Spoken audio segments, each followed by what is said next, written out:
Good afternoon, good morning, and good evening to all of you around the world joining us. I am Joanne Niter, and welcome to Her Story is History 2026 Summit, put on by She Rises Studio Phoenix TV. I would love to introduce you to our fearless leader here at She Rises Studio, Hannah Olivas. Hannah is a Latina entrepreneur, an international speaker, and CEO and co-founder of She Rises Studios, She Wins Women's Network, and a global ecosystem dedicated to elevating women's voices and leadership, a best-selling author in more than 50 books. She is a visionary behind the She economy and a movement focused on expanding economic opportunities and visibility to women worldwide. Welcome, Hannah, and thank you for having me. Thank you. This is like a really cool treat to be on the other side. I bet.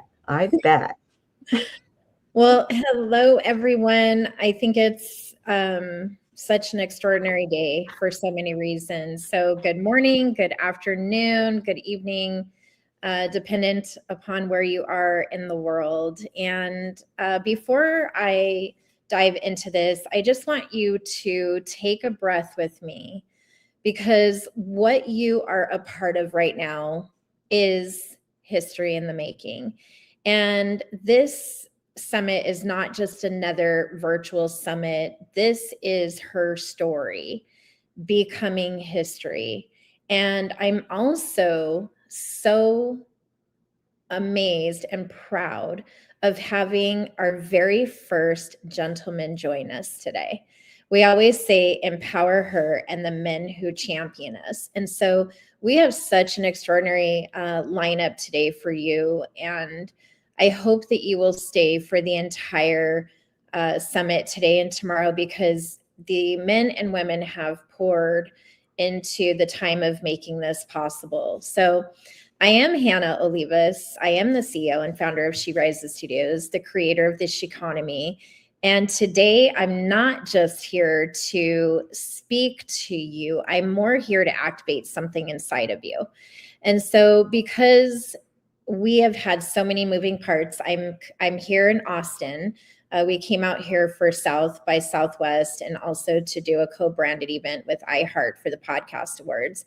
So the energy and the synergy has been incredible. We have been running literally, and today was the first day I feel like we got to slow down. So it's really an honor to be here. The truth is that history is always in the making, but sometimes we don't realize it. So when we're growing up, I wholeheartedly believe we were never meant to play small.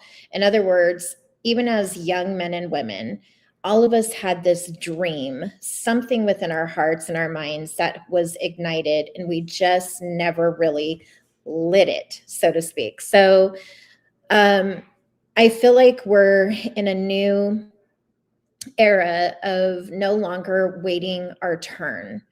We don't need to ask for permission anymore. In fact, I've seen over the course of this week more rooms, more activations, more men and women stepping into proximity than they probably could have ever imagined or dreamed of. And I was one of those women this week who had to really take a look around and see, like, wow, we are here and we did this, and it's been very surreal. So we were never meant to be or play small. We were never meant to be put on earth to ask for permission. We were meant to lead, all of us, in our own niches, in our own professions, and in our own lives. And so I want to encourage all of you to really think about that. And leadership is not polished. It's not meant to be perfect. It's actually just meant to be who you are, where you thrive, where you come alive, and you lead with that, and you never leave it behind. We are here to be change makers, to change the world, to change the individuals who are in our closest proximity, but we are not here to be perfect. And I think that sometimes gets a little mucky, where people think like, oh, you have this position, you're in leadership, you're this, you're that, and so therefore you're perfect. Well, I'm ready to debunk the myth of perfectionism, because it doesn't exist. But we definitely were meant to be here to change the world and to provide impact for those in our proximity.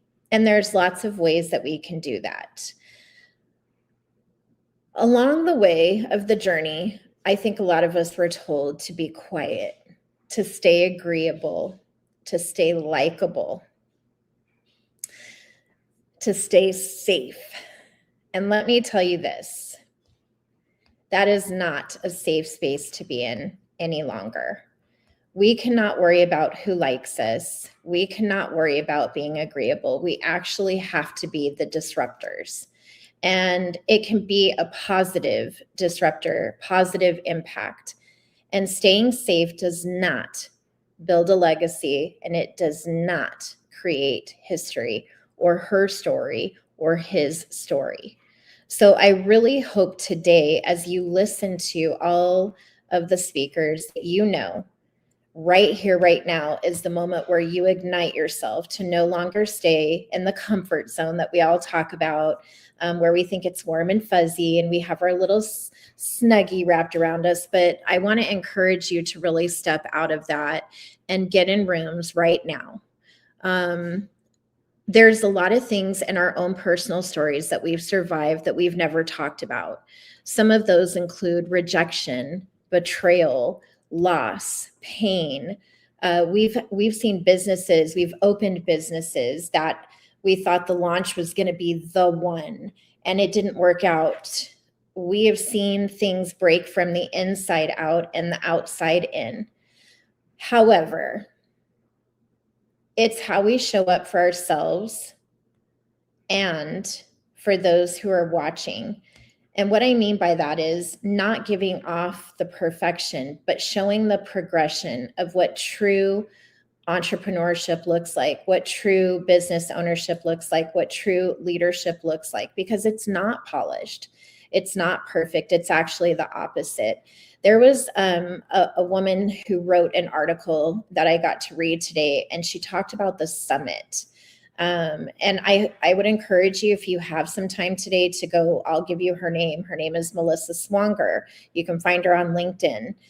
She wrote this incredible article, and it hit like every ounce of my being when she was talking about how the summit looks different for all of us. And so this virtual summit, which is not what she was referring to, is all about her story, history, his story, history, and what we're doing now, and also the due diligence that we have to bring forward the young women professionals and young men professionals who are stepping into this space. And if we don't do our part, the world will look different. So we have big responsibilities right now. So we cannot stay in the comfort zone. So the betrayal, the rejection, the pain, the loss, we have to forgive, release, let it go, so that we can continue to go through the barriers. We can continue to build the businesses. We can continue to do the things that we were put here to do, our calling. And we all have one. So we're allowed to feel the feelings that we have. And that's another thing I want to talk about. Her story, his story, the history. When we show our feelings, when we wear our heart on our sleeves, oftentimes in the corporate or entrepreneurial world, we're seen as weak. However, that is not the case. In fact, the emotional intelligence that we share can be considered a power. And we have to step into that power. And part of that is resilience. It's not just about surviving, it's about thriving, growing, flourishing inside entrepreneurial spaces, inside workforces, inside the C-suites, and everything else in between.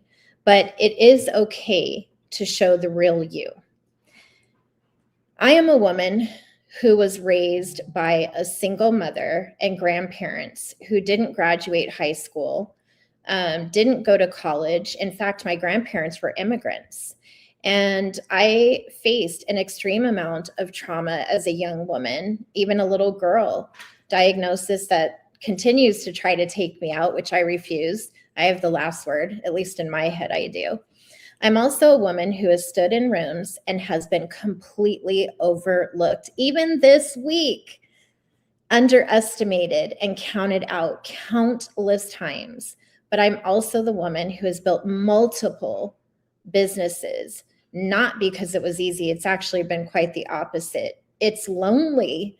It's scary. The things that we face as business owners, entrepreneurs, and whatever you're calling yourselves these days, the rooms that you're trying to get into, they're scary.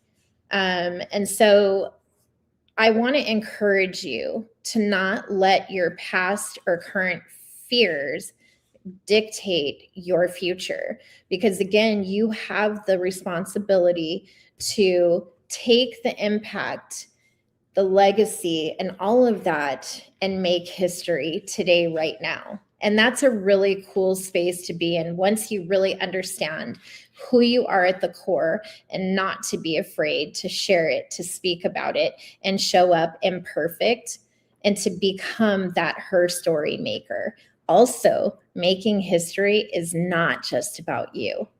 It's about the individuals who are closest to you, who you put in the forefront, because we don't always have to be in the spotlight. It doesn't say that in any manual.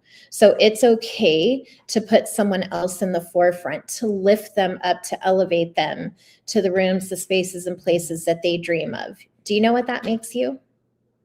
A history maker for them. You're making impact for them, and you're showing them that you believe in them, that you're vested in them. That moment when you do that for someone else changes everything. They wait for opportunities. I've been that girl. And so this summit is going to talk, I think, about a lot of that, and just some of the things that each one of us has gone through to come to today. But when we are supported as men and women, you see this shine, this light, this true feeling of, I feel heard, I feel seen, I feel understood. It's not about validation, but it's just knowing that you are being seen, you are being heard, you are being understood, and it matters. So let me ask you a question. You're making your story right now, your impact, your history. Who do you need to become to live the life that you say you want? Because your next level isn't waiting on a strategy. It's not waiting on identity. We're living in one of the most powerful economic shifts in history.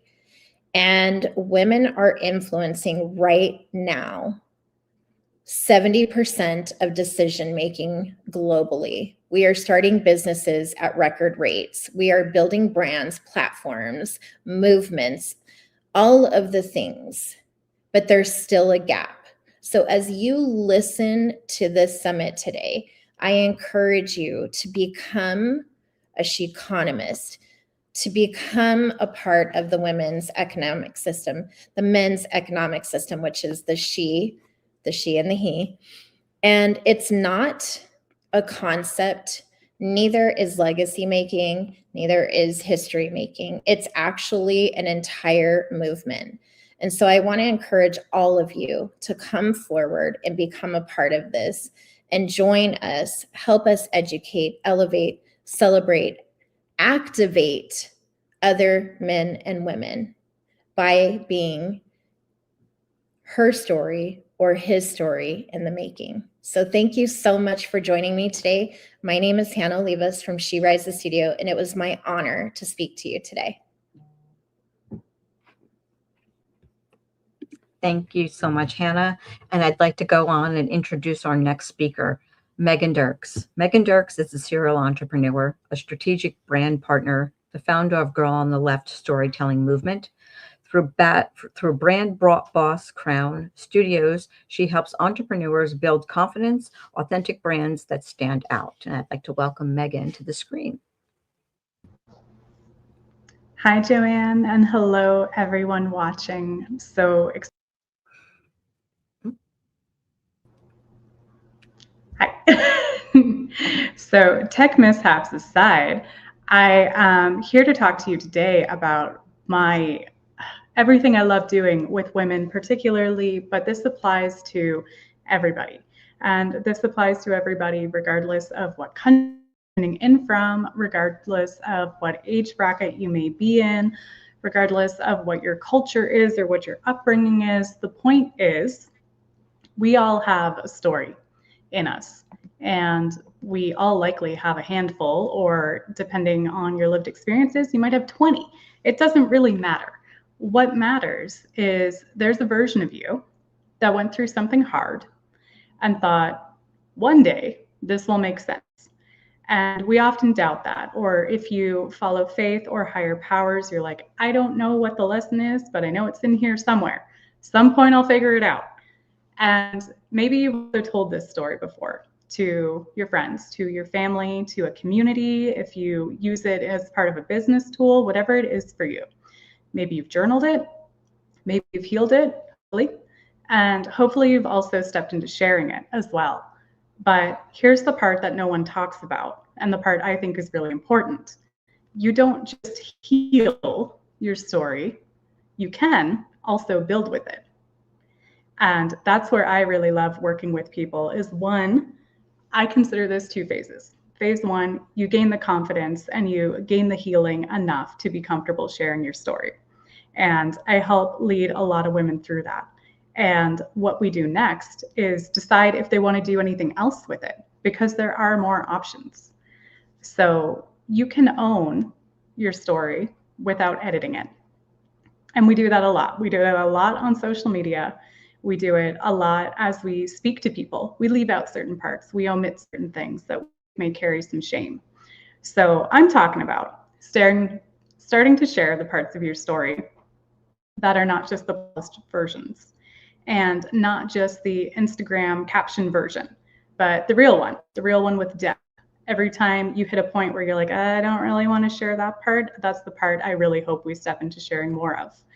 And to attach our stories and our identities and our experiences, them all together.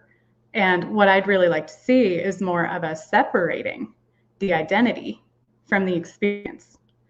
So let's say something happened to you, and it might be a health condition, it might be a divorce, it might be whatever it is in your world. It is not who you are. And where you are right now, you may feel that way. Or if you have chronic depression or chronic anxiety, you are not your anxiety. You are you, a human that is currently dealing with navigating that. So keeping the identity and the experience separate is really, really important to me. And helping encourage people to do that in a healthy way is also really important to me. So I want people to find the meaning in their story, the potential impact that their story can have on others, and not just the perfection. Your story does not need a perfect ending for it to matter. And your story does not need a perfect ending to help someone else. What it needs is perspective. And it needs you to detach from it enough to be able to emotionally come into it in a way that you can share, in a way that will help other people. So ultimately, your inner work turns your pain into clarity for others. So you get past the trauma dump, and you get past staying in your pity parties, and you get past crying to yourself. And what we step into is that clarity alone doesn't change your life. Clarity is a great starting point to get to. It's the arrival. But then there is places to go beyond that as well. What do you then do with that clarity? And that's where I really like to come in. So for me, there are still a lot of parts of my story that I'm not comfortable sharing yet, but I know I'll get there. There are certain ones that I have shared very openly, publicly, that I never thought I would speak to in a million years. And now I talk about them very nonchalantly. And it's a really interesting place to be when you can reflect and look back on that and say, wow, that doesn't really hurt anymore. That sting is gone. That nervousness is gone. So when you get to that point, that's when I really start to help people find that shift where they choose whether or not they want to build something with their stories. Because the truth is, most people stop at healing. And healing is great. We love to heal. Healing is powerful, but it's also private. and it also stays behind closed doors. So if you get to healing, I love you, congrats to you, fantastic. But if you stop there, that's kind of a bummer to me. You can go further. Your story changes you in a private sense, but if you keep going, your story can change your life and the lives of others. So even if I rewind to last year, I put a big, chunky, meaty part of my story out that I carried with me for 7 years. And it was only helping me. And at this point, fast forward another year, it's helping others. It's helped at least 40 women that have come into my ecosystem, and it's having ripple effects on their friends and their families and their communities and their audiences as I step into more things, as they step into more things, and it just keeps going and going. So I want to give a disclaimer that not everybody has to do that. But if you're ambitious, if you're curious, if you're building something, if you want to impact and help others, then it's definitely a route you can explore. So to me, as someone that has a background in brand work and brand strategy, I really enjoy helping people craft their story and switch it into a strategic asset. I view a good story, a good healed story, as a business tool, as a component, as a part of your toolkit, as a part of your brand story, your brand voice, everything. So for me, it builds connection instantly. And we need a lot more of that right now because we are in a very tech-driven, AI-driven landscape. And I am pro both of those things all day, every day. I am a tech-savvy girl, and I use my ChatGPT and my Claude and everything under the sun. But ultimately, people don't connect to perfection. And they don't connect to things that are blatantly generated, that do not sound like you, especially people that know you or have known you your whole life. They connect to lived experiences, and they connect in their conversations and their trust in you. So this positions you without trying to sell as well, which is where a lot of people feel uncomfortable. They don't want to sell. They don't want to feel salesy. They don't want to feel sleazy or pushy or anything like that. And for women especially, we have a hard time asking for money. So your story can do all that legwork for you. It explains you. It explains what you do, why you do what you do it. And it creates trust before you even have to speak. It creates opportunities. It creates speaking opportunities. It creates endless content, creates community, people that trust you because they know you, the real you that is showing up. And it just keeps going. It creates offers that are seamless when you roll them out because people already have all of that built behind you. And it can create entire movements, which is what my personal goal has been in the last year or so, leading the Girl on the Left project. So your story is the one thing that no one can compete with. And we are in a very saturated environment, especially if you are coming from the coaching industry or the health and wellness industry or creator content, whatever it is. There's a lot, and everybody has access to do the same things. And now piling AI into that as well, everybody has access to do the same things fast, very, very fast. You can create courses very quickly. You can structure keynotes very quickly. Not necessarily to say that they'll be good, but the playing field has leveled exponentially. So that's really where I'm working at with women right now, is how to approach it as a framework. Extract. What did you go through? What did it teach you? And then translate. How does this help someone else? And what problem do you now understand deeply that they don't yet? And then express. Share it. Messy, imperfect, however it comes out, it doesn't really matter. I didn't say every word here perfect today. I stumbled a couple times. I'm beating myself up about it. You guys might not have even noticed. I don't know. But there's content, there's conversations, there's stages, there's writing, there's people watching this that I hope take something away today.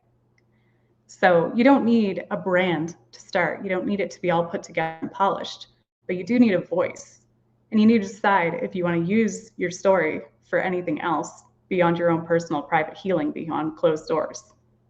So today, I just want to remind everybody that the girl, the boy, the man, the woman, the human, ultimately, that you used to be, isn't something to outgrow. It's the reason you have something to say at all. And you can honor that person, that human, quietly, Or you can build something with your story, one that heals you and one that creates impact. So as I leave you today to take in all the rest of our amazing speakers, I just want to say that your story isn't the end of what you went through. It's the beginning of what you can build. So thank you so much. Wow. Thank you so much, Megan. That was wonderful. And I'd like to go on to introduce our next wonderful speaker, our male speaker for the day today, Thomas Goddard. Thomas is an author, a coach, and the founder of better3.com. betterinthread.com. Drawing from lived experiences, he helps neurodivergent adults break behavioral loops and build clarity, calm, and sustainable progress. Thomas, welcome to the screen. It's great to be here, Joanne. Thanks for having me today. Absolutely. Thank you. All right, everybody, I am so honored to be here. And thanks to Hannah for the invitation and Joanne for the hosting. I am a guy in a woman's community. So what in the world am I doing here? Well, I think I represent something that is very important for each of you listening to this and watching this to really take to heart. And that's empowerment. The more we empower each other, the better we're going to be. And more men need to be doing that, obviously. And we're working on it. But while we're all here together, I want to start with something small, not a concept, not really even a system, just a moment that I think each of you have already lived. Now, for me, I live in a house with women. I'm the only guy except for the dog and a couple cats. Everyone else in this house is a woman. I live with 6 women, 7 if you include my mom who lives nearby. My wife, our 5 daughters. We're a blended family, 2 from my past and 3 from hers. And I want to tell you what I watch happen every single day. And not just occasionally, not on hard days, not on mountaintop successful days, but just those default days when the setting for most capable people that I've ever worked with or been close to, something happens. Someone's tone shifts. A message comes in and lands wrong. The energy in the room changes. Give me a 1 in the chat if you know what I'm talking about. And before anybody has said even a single word, someone's already moving. She is already moving. Whichever she that I live with, anticipating, managing, carrying something that wasn't really handed to her, but she just picked it up because it needs to be carried. Does this sound familiar, anybody? Because that's what you do when you're the one that holds things together. And from the outside, it looks like strength. And well, it is strength, but I also see what it costs you. Not in the dramatic moments, in the quiet ones, in the exhale, when somebody's finally okay, everyone's okay, that exhale and let down. The way that your shoulders drop when pressure releases, that release feeling. It's okay to breathe now. That's what I want to talk to you about today, because I think it's at the heart of actually what an extension of what Megan just shared, because you own your own story. There is no other expert on your story that can argue with it. They may not like your story. They may not resonate with your story, but you are the author of your story and you're the authority that has all the agency. And in the work that I do with women every single day, what I see more and more is the block that keeps us from sharing and even accepting our story is that small moment that compounds over time that I want to talk to you about today. When I ask women, specifically women that I work with, what's the matter? What's not working or what's wrong?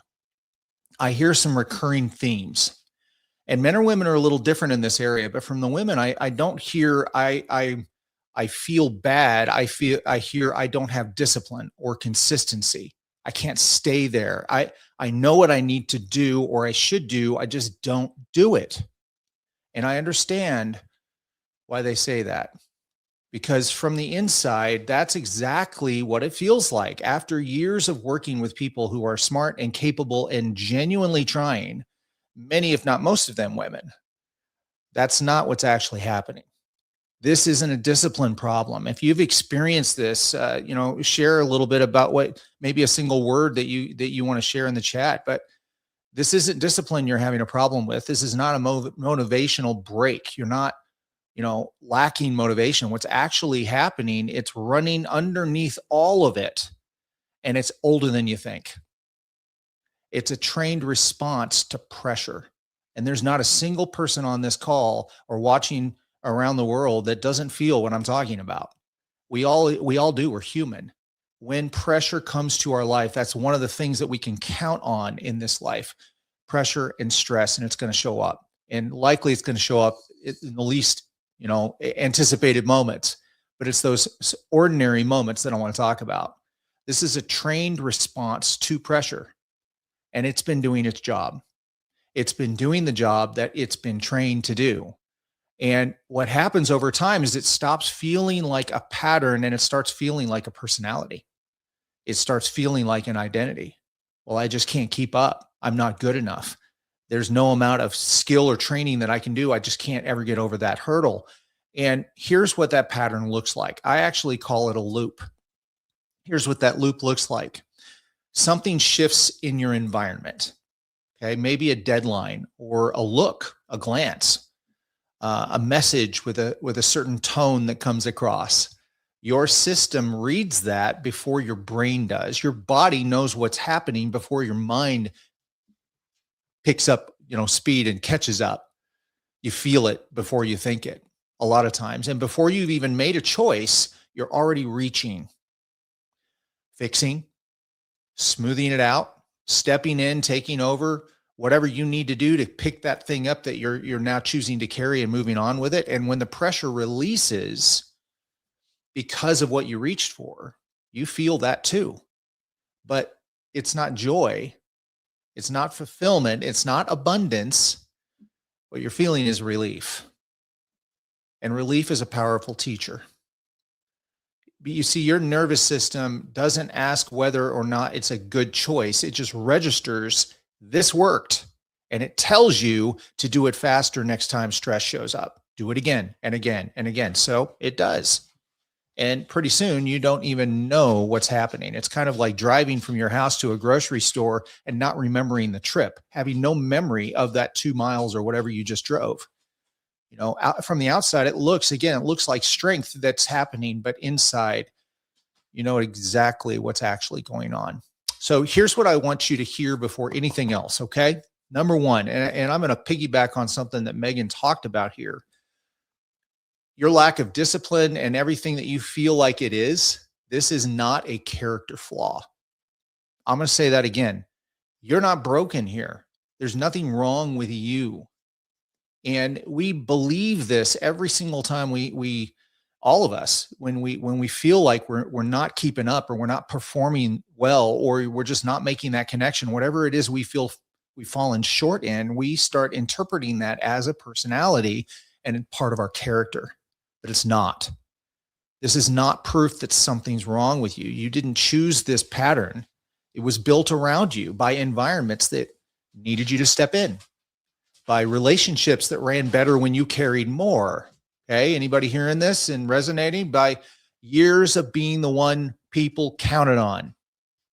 Your partner, your children, your coworkers, your friends, but never quite counting on yourself the way you want. What was trained in you is just that. It's mechanical. And if it was trained and learned, guess what? We can retrain it. We can pivot, not through force, not through more pressure, but something that just starts with noticing. And I want to say a word here about the work that I do. I work in fields with recovery, but not the addiction kind of recovery that kind of goes with that term. I work with people that are recovering perfectionists. I work with people that aren't just neurodivergent, but they're learning the neurodivergent struggles that we all really face with the very distracted society that we all live in. And what is easiest to do when we're trying to overcome something isn't trying to repress that feeling, isn't trying to repress that action or that habit. It's actually forming something new. And that's the work that I do, because when we fill our minds and our bodies and our activity and our time with not something new, pretty soon we're not going to have much room for what was old. And that's always, in my experience, it's going to be easier to do that. So here's what I want you to do today. One small thing. The next time you feel that shift, the moment right before you step in to fix or smooth or carry or manage, I want you to stop. Give yourself 5 seconds. Just 5 seconds. We're not fixing anything. We're not analyzing anything. Just 5 seconds. And I want you to ask yourself one question. If you need to write it down, write it down. What am I about to take responsibility for right now? Not what needs to happen, not what does everybody need from me, just this. What am I about to take responsibility for? Because that question interrupts the pattern. It interrupts the pattern.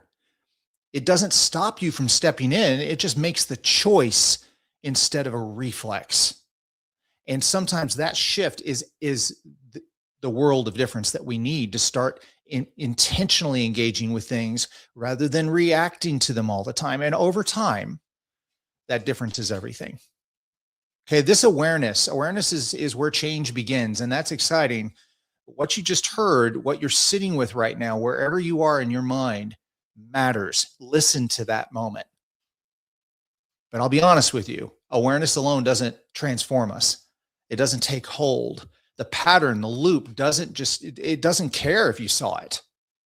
It'll run again the next time pressure comes up, and pressure always will, every single time. What actually changes the pattern is structure, is framework, is developing this as a skill. Small, repeatable interruptions.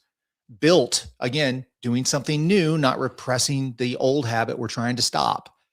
Repeatable interruptions that are built into the places where that pressure shows up in everyday life. That work exists, and it's not complicated, but it is that simple. It doesn't happen in a single talk like this. This is just a moment we're talking about together that's super important to give yourself permission to take that 5-second breath. Because if something landed for you today, listen to that, sit with that for a moment. And next time you feel that pressure, just think, what am I about to take responsibility for? And keep that conversation going with yourself.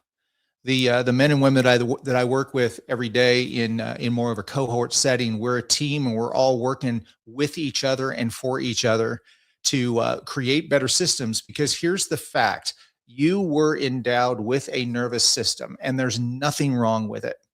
There is nothing wrong with it. You might feel that you're struggling with consistency or discipline, and you may be. But what lies underneath is a pattern that's been running the whole time. And it's us finding a way to work together to retrain that pattern, where you're going to be able to find a system that's built for your nervous system, instead of constantly entering your day with that expectation of, I got to be something I just don't have the system for. Here's what I want to leave with you today. And hear me here. And this is more of a summary, but you are not behind. You are exactly where you need to be. And the question I want to leave you with is this: what would happen how would your life be impacted if you gave yourself permission to be exactly where you are in your own story? You're not behind. You're not too much. You're not flailing or failing. You've been running a pattern that may just now be aware of. But that loop that rewards you for giving more than your share, you've been running it too long. It feels like who you are, but it's not. It's not your personality. It's something that can be trained. And again, what we learned, we can learn something new. We can retrain it. When you stop running that loop and you give yourself those moments to take back your agency in those ordinary moments, that is exercise and fuel for when the big moments arise. And you're going to be calmer. You're going to be more collected, and you're going to be more empowered to make the decision you want and you know is right, in spite of who feels that they're up against you, because really this is us against the world. And we're going to change this world by changing one mind at a time. And guess whose mind has to be first? Mine.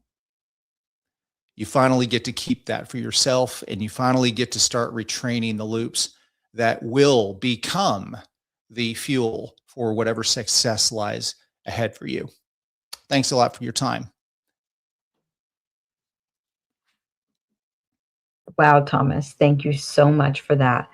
Thank you. I appreciate that. And I'm going to move on to our next speaker, and that is going to be Heather Hansen, who is an international speaker and founder of the Kalara Method, a framework helping high-achieving women move from survival into regulated strength and renewed vitality. I'm so sorry.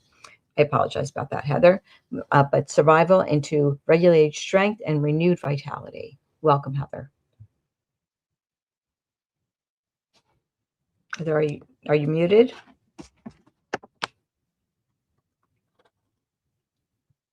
I cannot hear you. Can anybody else hear Heather?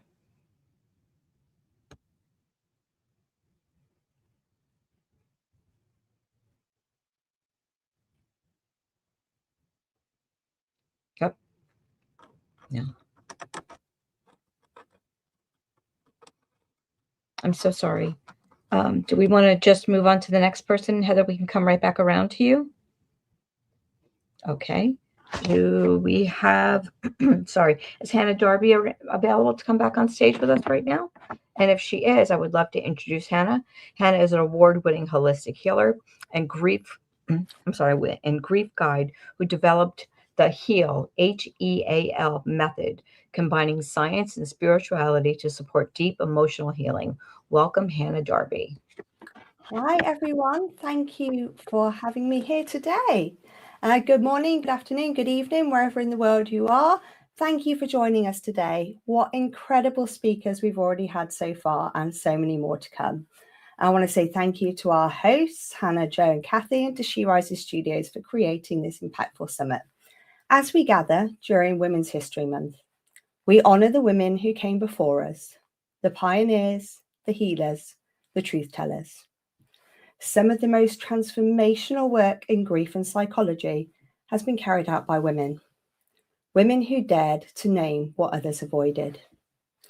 Women like Anna Freud, Teresa Rando, Louise Hay, and of course Elizabeth Kolber-Ross, who fundamentally changed the way the world understands grief.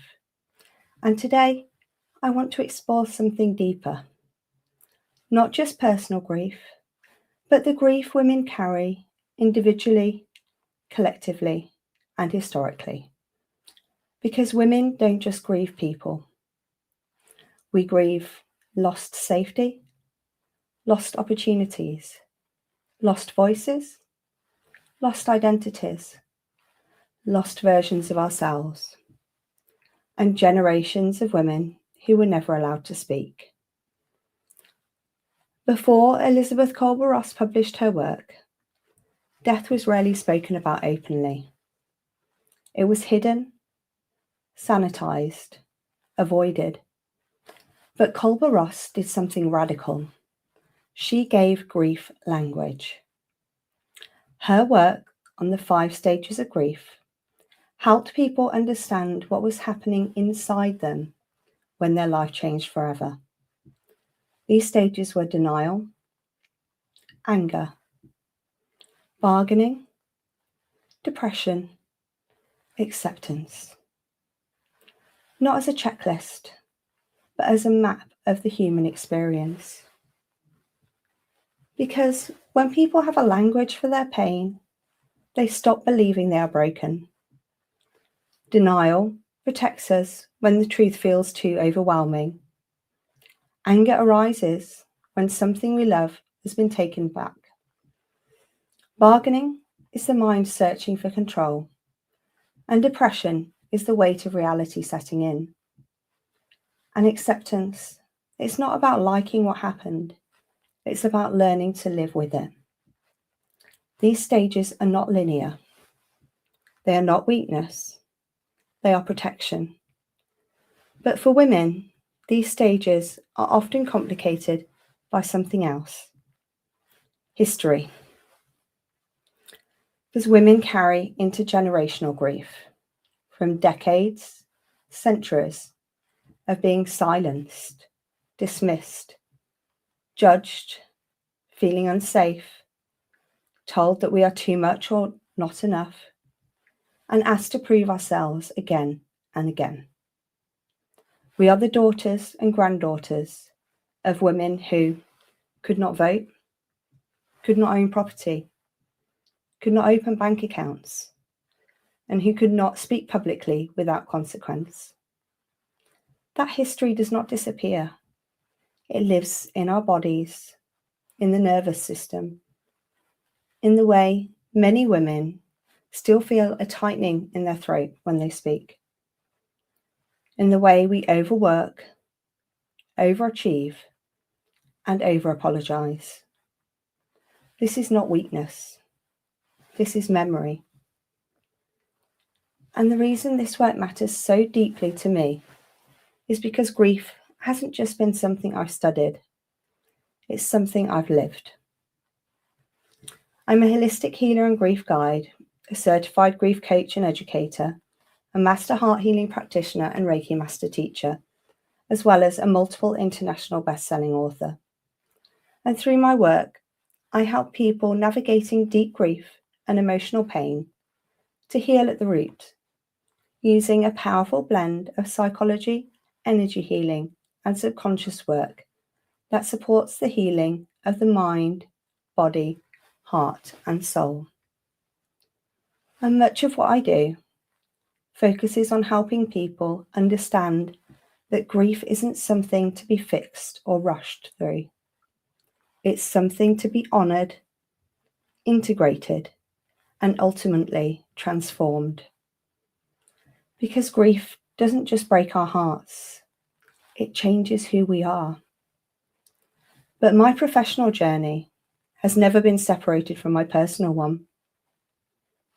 Like many women who dedicate their lives to this work, my path began through my own experience of loss. Grief has been a constant companion in my life, from childhood right through to now. It has shaped me, challenged me, and sometimes it's broken me. But it has ultimately rebuilt me, which is why I am so passionate about continuing the work of women like Elizabeth Kolber-Ross began, helping people understand that grief is not weakness and healing is not about forgetting. It's about learning how to live, how to love and lead again with the wisdom that loss brings. Because behind every title, qualification, and book, there is simply a human being whose life has been deeply touched by grief. And that lived experience is what allows me to stand here today and share this work with you.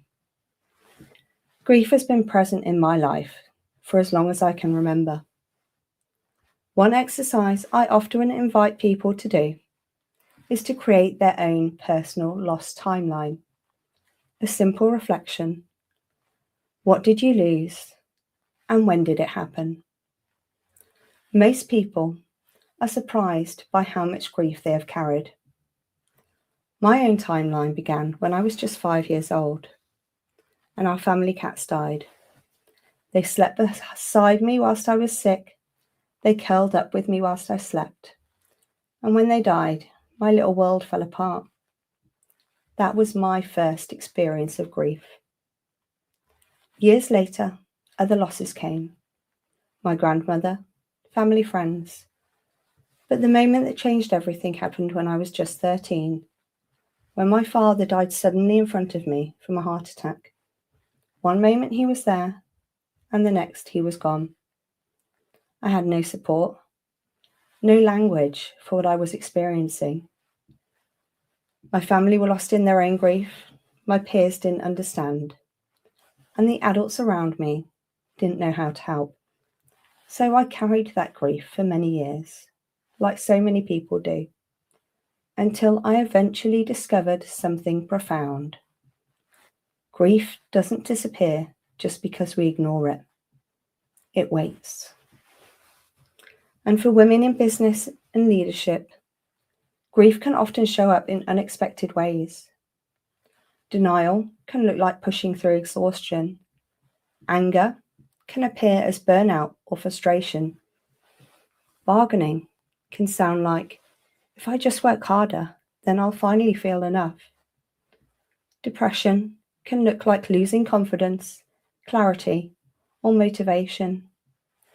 And beneath all of it is something I often see in women leaders: a voice wound, a tightening in the throat, a hesitation before speaking, a fear of visibility, a sense of holding back the truth of who we are. Grief silences, and history has silenced women. And many high-achieving women today are unknowingly carrying both. But here is the shift. Grief is not something to get over. It is something to integrate. And when we integrate grief, instead of suppressing it, our leadership changes. We stop proving and we start embodying. We stop shrinking and we start speaking. And this is the work I do through my HEAL method, which helps people move from pain to purpose. HEAL stands for H, healing the relational wounds of the heart, the wounds of rejection, abandonment, betrayal, and grief that shape how we relate to ourselves and others. E is expressing anger and pain, allowing emotions to be acknowledged and released rather than buried. A, accepting the new reality, understanding that life has changed and learning how to move forward with compassion, not just for others, but for ourselves. And L is learning to live and love again, rebuilding trust, connection, confidence, and purpose. Much like the Japanese art of kintsugi, where broken pottery is repaired with gold, healing does not erase the cracks, it just transforms them into part of the story. So this Women's History Month, we honour the women who changed the world, but we also honour the women who survived it. The grief we carry is not weakness, it is evidence of love, of resilience, of legacy. And when a woman reclaims her voice, she doesn't just change her own life, she changes the lineage. Because healing is not just personal, it is historical, and your voice is part of that history. So this Women's History Month, I invite you to remember something. Your voice is not just yours. It carries the strength of every woman who came before you, the ones who were silenced, overlooked, or never given a chance to speak. And when you heal your grief and reclaim your voice, you don't just change your own life, you honour their legacy, and you make the world a safer place for the women who come after you. Thank you. Thank you so much, Hannah Darby. I appreciate you being here with us again today. And we'd like to go back into our next speaker, who's going to be Heather Hansen. And Heather Hansen is an international speaker and founder of the Kalara, I apologize if I pronounced that wrong, method, a framework helping high-achieving women move from survival into regulated strength and renewed vitality. Welcome, Heather. Hi, I'm so excited to be here today. And now I'm glad my audio is working. Wow, the talks today have been powerful. And it really leads into a lot of the things that I'm going to be talking today. And I'm just honored to be here with so many wonderful speakers. And just to play off of what Megan said of heal and build with it, because that is so important. And it really transitions into what I'm going to be talking to you today of owning your story as an act of leadership. And when we think about leadership, whether it's leading family, community, or in the workplace, it might not be what you think it is. It's not about having all the answers. It's not about being perfect. It's not about falling apart and never failing. Real leadership is something much more powerful. It's owning your story. And I'm going to show you today why that matters, why it changes everything, and why the time to own your story is now before the next big event in your life forces you to. At 3 years old, I learned something that would shape my entire life. My worth had to be earned, and my safety was my responsibility. I became the girl who could handle anything, the girl who managed everyone's emotions so that no one would be upset with me, the girl who proved her worth through endless doing. And for decades, that worked. I built this beautiful life. I had a loving husband, beautiful children, daughter-in-law and grandchildren, a successful practice.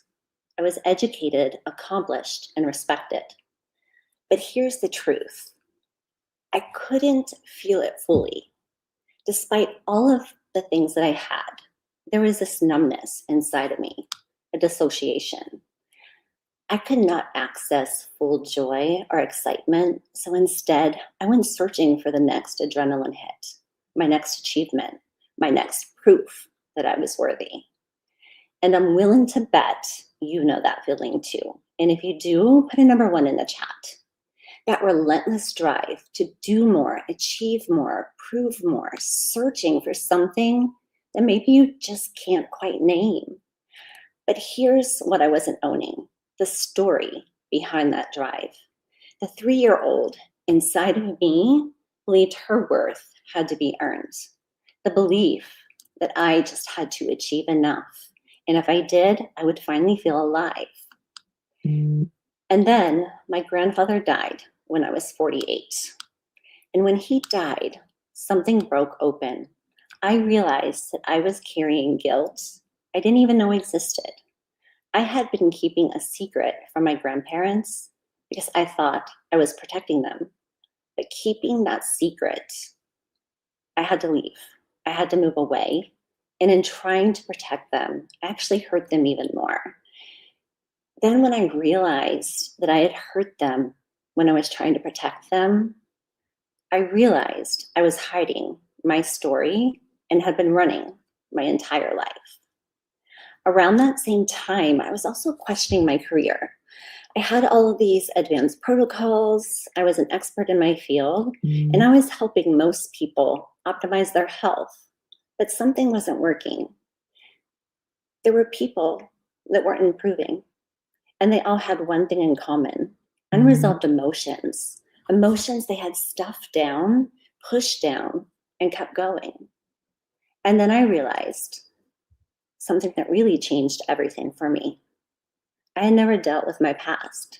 I just moved away, and I thought that was enough. I was this expert helping others heal, but I hadn't healed myself. My clients weren't broken because they weren't following a protocol. They weren't stuck because their nervous system didn't feel safe. They were carrying this emotional weight that no amount of optimization could fix. And so was I. That's when I understood that owning my story wasn't optional anymore. It was essential for me moving forward. And so I did. I did the work. For 18 months, I went deep. I faced the guilt, the secrets. I faced parts of myself I had been running from. I grieved losses I hadn't allowed myself to feel. I worked through the emotions that had been shaping my entire life. It was hard, it was uncomfortable, and it was necessary. And then, 18 months after my grandfather died, just when I thought I knew myself for the first time in my life, my oldest son died. And I fell to pieces. I fell into a darkness that I had never experienced before. And in that darkness, I leaned on my faith, and I made a decision that I would get through one day at a time. And here's what I want you to know. The previous 18 months was preparing me to face the worst day of my life and be able to show up for my family in the hardest days ahead. Those 18 months prepared me to feel everything. prepared me to hold joy and grief at the same time, prepared me to accept help from others and to navigate the deepest pain I had ever experienced. I had already done the work of facing my own wounds because I had owned my story. I understood something sacred. Every pain that I had lived through, every emotion I had carried, every moment of falling into pieces and being rebuilt, every moment of imperfection, it was all preparing me. It was all leading me to help people find their wholeness, not just wellness. Through that work, through the grace of God, through the tools I utilized and developed, and the support I received, I finally found something I thought was lost forever. I found my light, I found my aliveness, and I found my joy.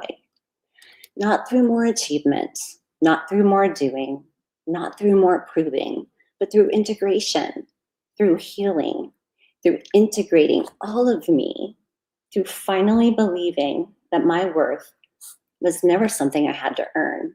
It was something I was born with. That same aliveness is waiting for you too. It only becomes available when you own your story.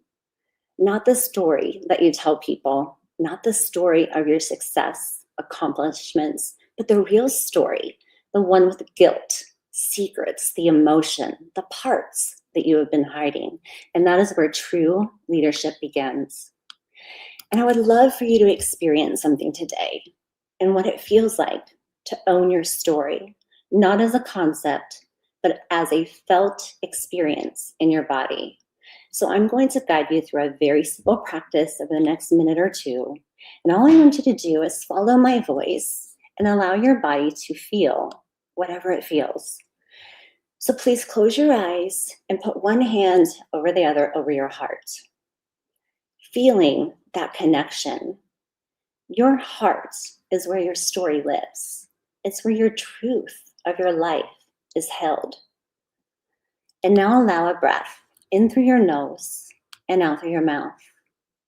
And as you're breathing, imagine your hands warming your heart. Imagine your hands saying to your heart, I see you, I hear you, I'm ready for all of you. The light and the shadow, the success and the struggle, the joy and the grief. And as you're allowing another breath in through your nose and out through your mouth, and as you exhale, imagine releasing any shame around your story, any belief that your story isn't good enough, any fear that if people knew the real you, they wouldn't love you.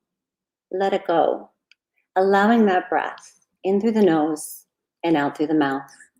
And as you exhale, say the word wholeness out loud, not as something you need to achieve, but as something you're claiming, something you are owning. And notice what's different. Maybe your breath is deeper. Maybe your body feels more present. Maybe there's a sense of permission you didn't have a moment ago. Permission to fully be yourself. That feeling, that's what owning your story feels like.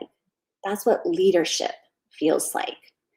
And please just sit with that for a moment and know that your story matters. It's such an honor to be here with you today. Thank you. Thank you so much, Heather. That was very powerful, and we're very happy to have you here. So I appreciate that. I'd like to bring on our next speaker. This is Sally Allen. Sally Allen is an executive mindset coach and author of the Mindset Framework. She helps leaders silence self-doubt, build emotional intelligence, and lead with confidence under pressure. Please welcome Sally to the stage. Hi, Sally. Thank you for being here. Oh, you're muted. Okay. Yes. Perfect. Thank you. Wonderful. Thank you for being here. Take it away. Thank you. It is such an honor to be here and to hear those heartfelt stories. And I am in awe about how we're all connected, what we're talking about. So I sat there stunned and stared at my boss as if he had grown another head. And I asked quietly, "Can you please repeat that question?" And he looked at me and repeated the question. This was 16 years ago. He said, "Sally, what do you want to do when you grow up?" This was his answer to my question, what do I need to do to get that next promotion? Now, if I'm being honest, when he asked this question, my first answer was defense. Inside my head, I was thinking, how dare he ask me that? I work hard. I have a career roadmap. I was doing everything that was expected of me. How dare he? I walked back to my desk, very irritated, and sat down. And I learned something that day. You see, interesting about little moments like that, questions that hit nerves, that challenges us. They reveal something about our mindset.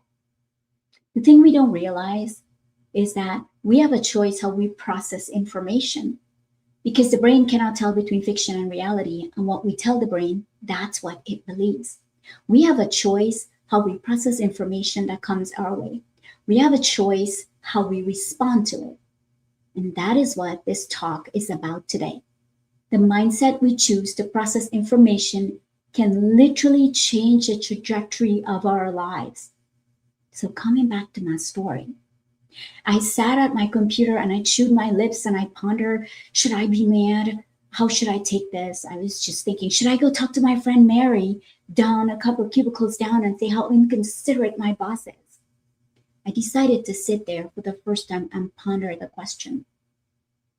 And as I sat there with the question, and not to go and complain to Mary, something shifted. That year, I had started reading so many books on leadership and coaching and training and development.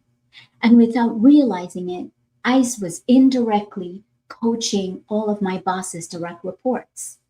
Something I didn't even realize I was doing, as they would come to me for advice. The business didn't have any coaching or training. And my boss knew the impact I was making. Hence the question, Sally, what do you want to do when you grow up? That realization, as I sat there and processed that question, hit me like a ton of bricks. I knew what I wanted to be when I grew up. I ran to his office and I said, I know what I want. I want to be a leadership trainer and a coach. I've been reading all these books and I'm sharing. And he said, I know, Sally. What do you need from me? And you might think that I got excited at that time, but my knees literally buckled and I had to grab the edge of the desk so that he didn't see that my knees buckled. I expected him to say no and say I'm crazy because I'm used to that. You know, the voice that comes out there, are you crazy? You're not ready. You've never done this before. Drop a one if you can relate to this. The truth is, he would have never forced me to go get training. He would have never forced me to do this. But what he did was he handed me a ball and it was my choice to take the shot. Standing there holding the desk, my knees shaking, I closed my eyes and I said, I knew a training is coming up to be a leadership coach and trainer. Send me. And that, my friends, changed the trajectory of my life. I want to ask you this. How many times do you hold back because you're scared to take that shot? Someone gave you the ball and it seems so big that you're afraid to take that shot. How many times have that limiting belief circled in your head? I hope you're not holding back from taking that shot today. And looking back, that moment taught me something important. The way we process information. I could have stayed offended. Instead, I processed the question. And that opened the door for the work I'm doing here today, 16 years later. As the story goes, I went and I got training and I came back. And now I stood at the door, I prepared a presentation and I'm walking into these leaders to do my first training and I stopped again. My knees started shaking again, literally. And the voice came back like, why? What do you think you're doing? You've never done this before. That limiting belief, you know what I'm talking about? When I was unofficially doing, there were no eyes on me. Now I'm officially doing it. All the leaders are watching me. And so I had no idea what I was doing. Honestly, it's my first training 16 years ago. I had no idea. But I made a decision before I walked into that room. And I walked in and I stood in front of those leaders as vulnerable, stripped bare. And I said, I don't know what I'm doing. This is my first training. I need your feedback. And that's when I learned another lesson. Trust and credibility are built through vulnerability. When you allow people to speak into your life, when you're being vulnerable, when you're saying, I don't know, they help you become better. And so those leaders helped me, and I trained my little heart out. And a year later, I went to them and I said, now I'm ready for coaching. And they said again, what do you need? You see, at some point, you have to take ownership of your career and you have to take ownership of your business. Because here's what I learned. If my knees had buckled and I never made it through that door, no one was coming to pick me up off the floor. No one was coming to save me. No one is going to go after what you want. You have to go after it. Over the next 3 years, I created a role at that company for myself. Not because it never existed, but because I was open to feedback, because I was open to vulnerability, and because of the way I process information. And that led to the final mindset shift. Your job description is just a starting point. Your business is just a starting point. It is not your ceiling.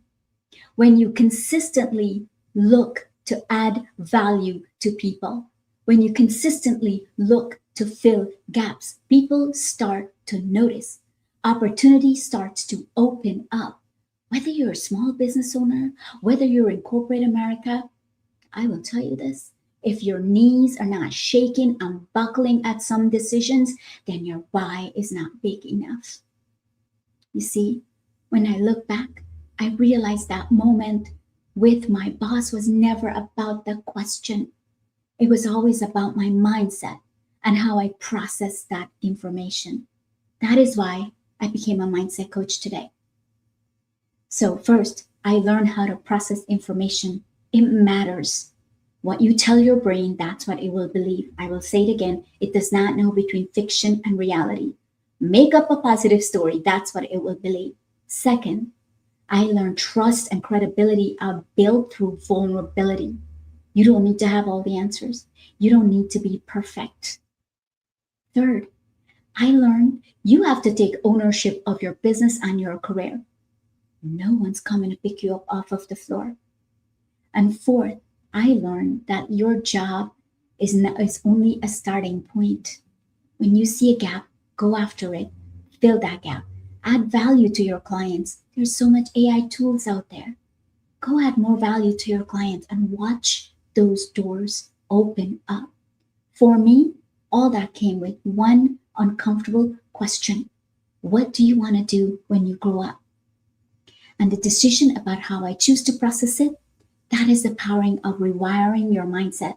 I love watching the light bulbs goes off in my clients. So listen, I don't know what feedback, what question, what challenge you're facing, but I do know this because I've helped hundreds of leaders with thousands of coaching hours rewire their mindset on how they think through my coaching. The moment itself is not what changes your life. The mindset you choose to process information is what makes the difference. Because the very question that offends you, the feedback that challenges you, the moment that makes your knee buckle, is actually the moment pointing you towards the life you were meant to build. Thank you. Thank you so much, Sally. That was wonderful, and I appreciate you being here with us today. Thank you again. And I'd like to bring on our next speaker. Our next speaker is Debbie Lynn. Debbie is the founder of Heart-Led Awakening and a creator of the Business CPR method. Help women entrepreneurs rebuild momentum and confidence after life disruptions. Thank you and welcome, Debbie Lynn. Hi, thank you so much for having me. Absolutely. Looking forward to hearing you. Thank you, everybody. Here's Debbie Lynn. Let me ask you something. Have you ever looked at your life or your business and thought, I know how to do this, so why does it feel so hard now? Not because you forgot, not because you failed. Something shifted. Put a 1 in the chat if any of you have felt that in your life.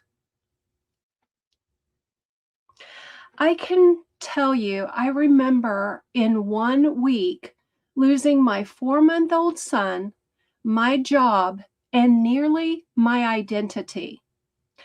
I recall sitting at my computer, staring at the screen for an email that I had written 100 times before.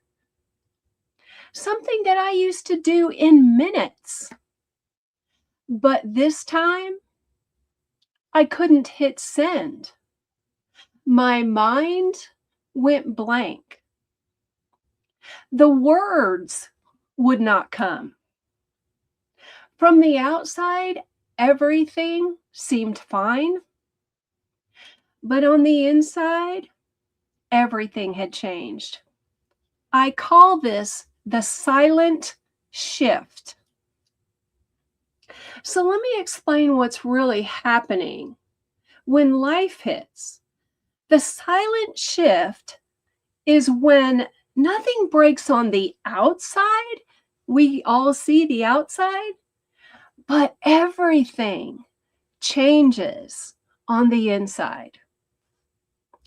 When life hits, it could be loss, burnout, divorce, money situations. For me, it was a job, a loss, all in the same week. Or it could be something you never even saw coming. And in those quiet moments, I remember asking myself and staring at the ceiling, going, what's wrong with me? And just bawling and could not stop. Now, let me answer this for you. Nothing is wrong with you. Nothing. Your brain moved into survival mode. Survival changes everything.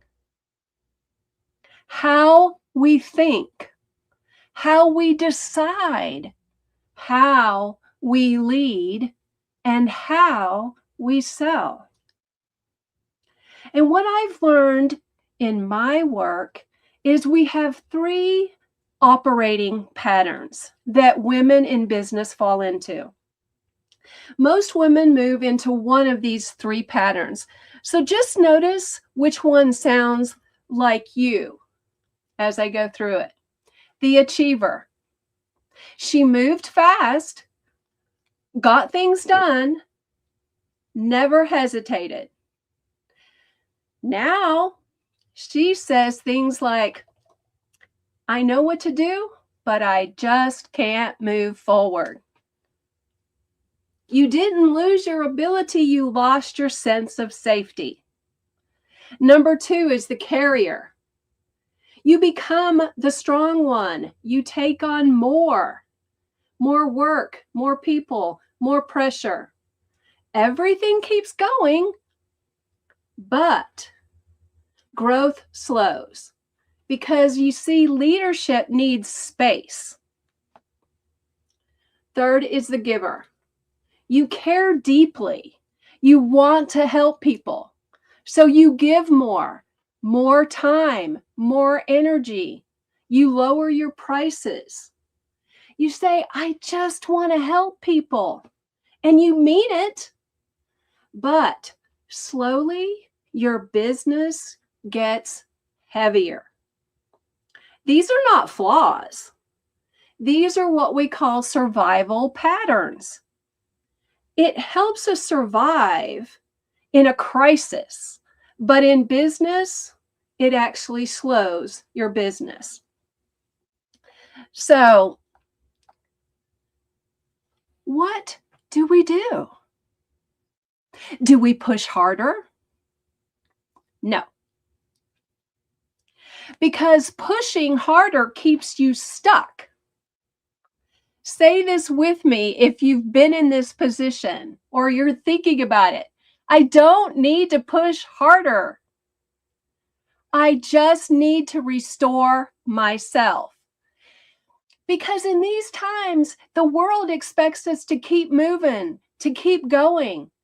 But in business, it does not work. That's why I created the HEART framework. H is for heal. Slow down, give yourself space, and ask yourself, what do I need right now? E is embrace. Stop fighting your story. It's not failure, it's part of your growth. Embrace it. A is awaken. You start seeing clearly which pattern you are, and that awareness creates power again and the passion that you had for why you started to begin with. R is reclaim. You take your power back. Your voice matters. Your decision matters.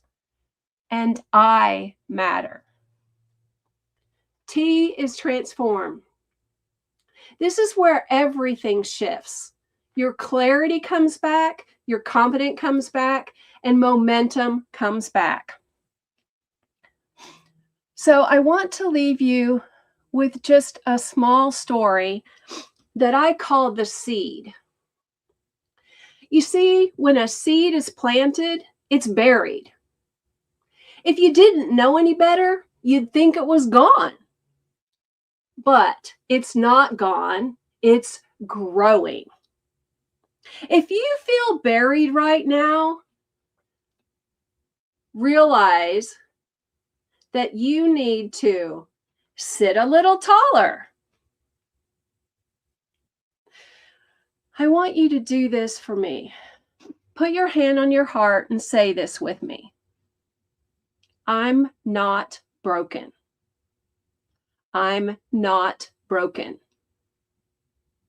I'm buried. I'm buried. And buried things grow.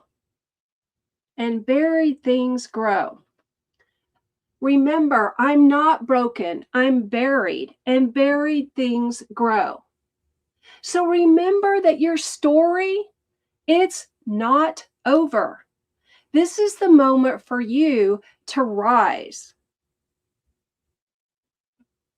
If any of this spoke to you, your next level is not about pushing harder and becoming what the world expected of you.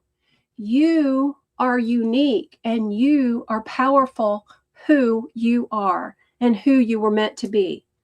It's all about restoring your passion, reclaiming your power, and rebuilding your profit.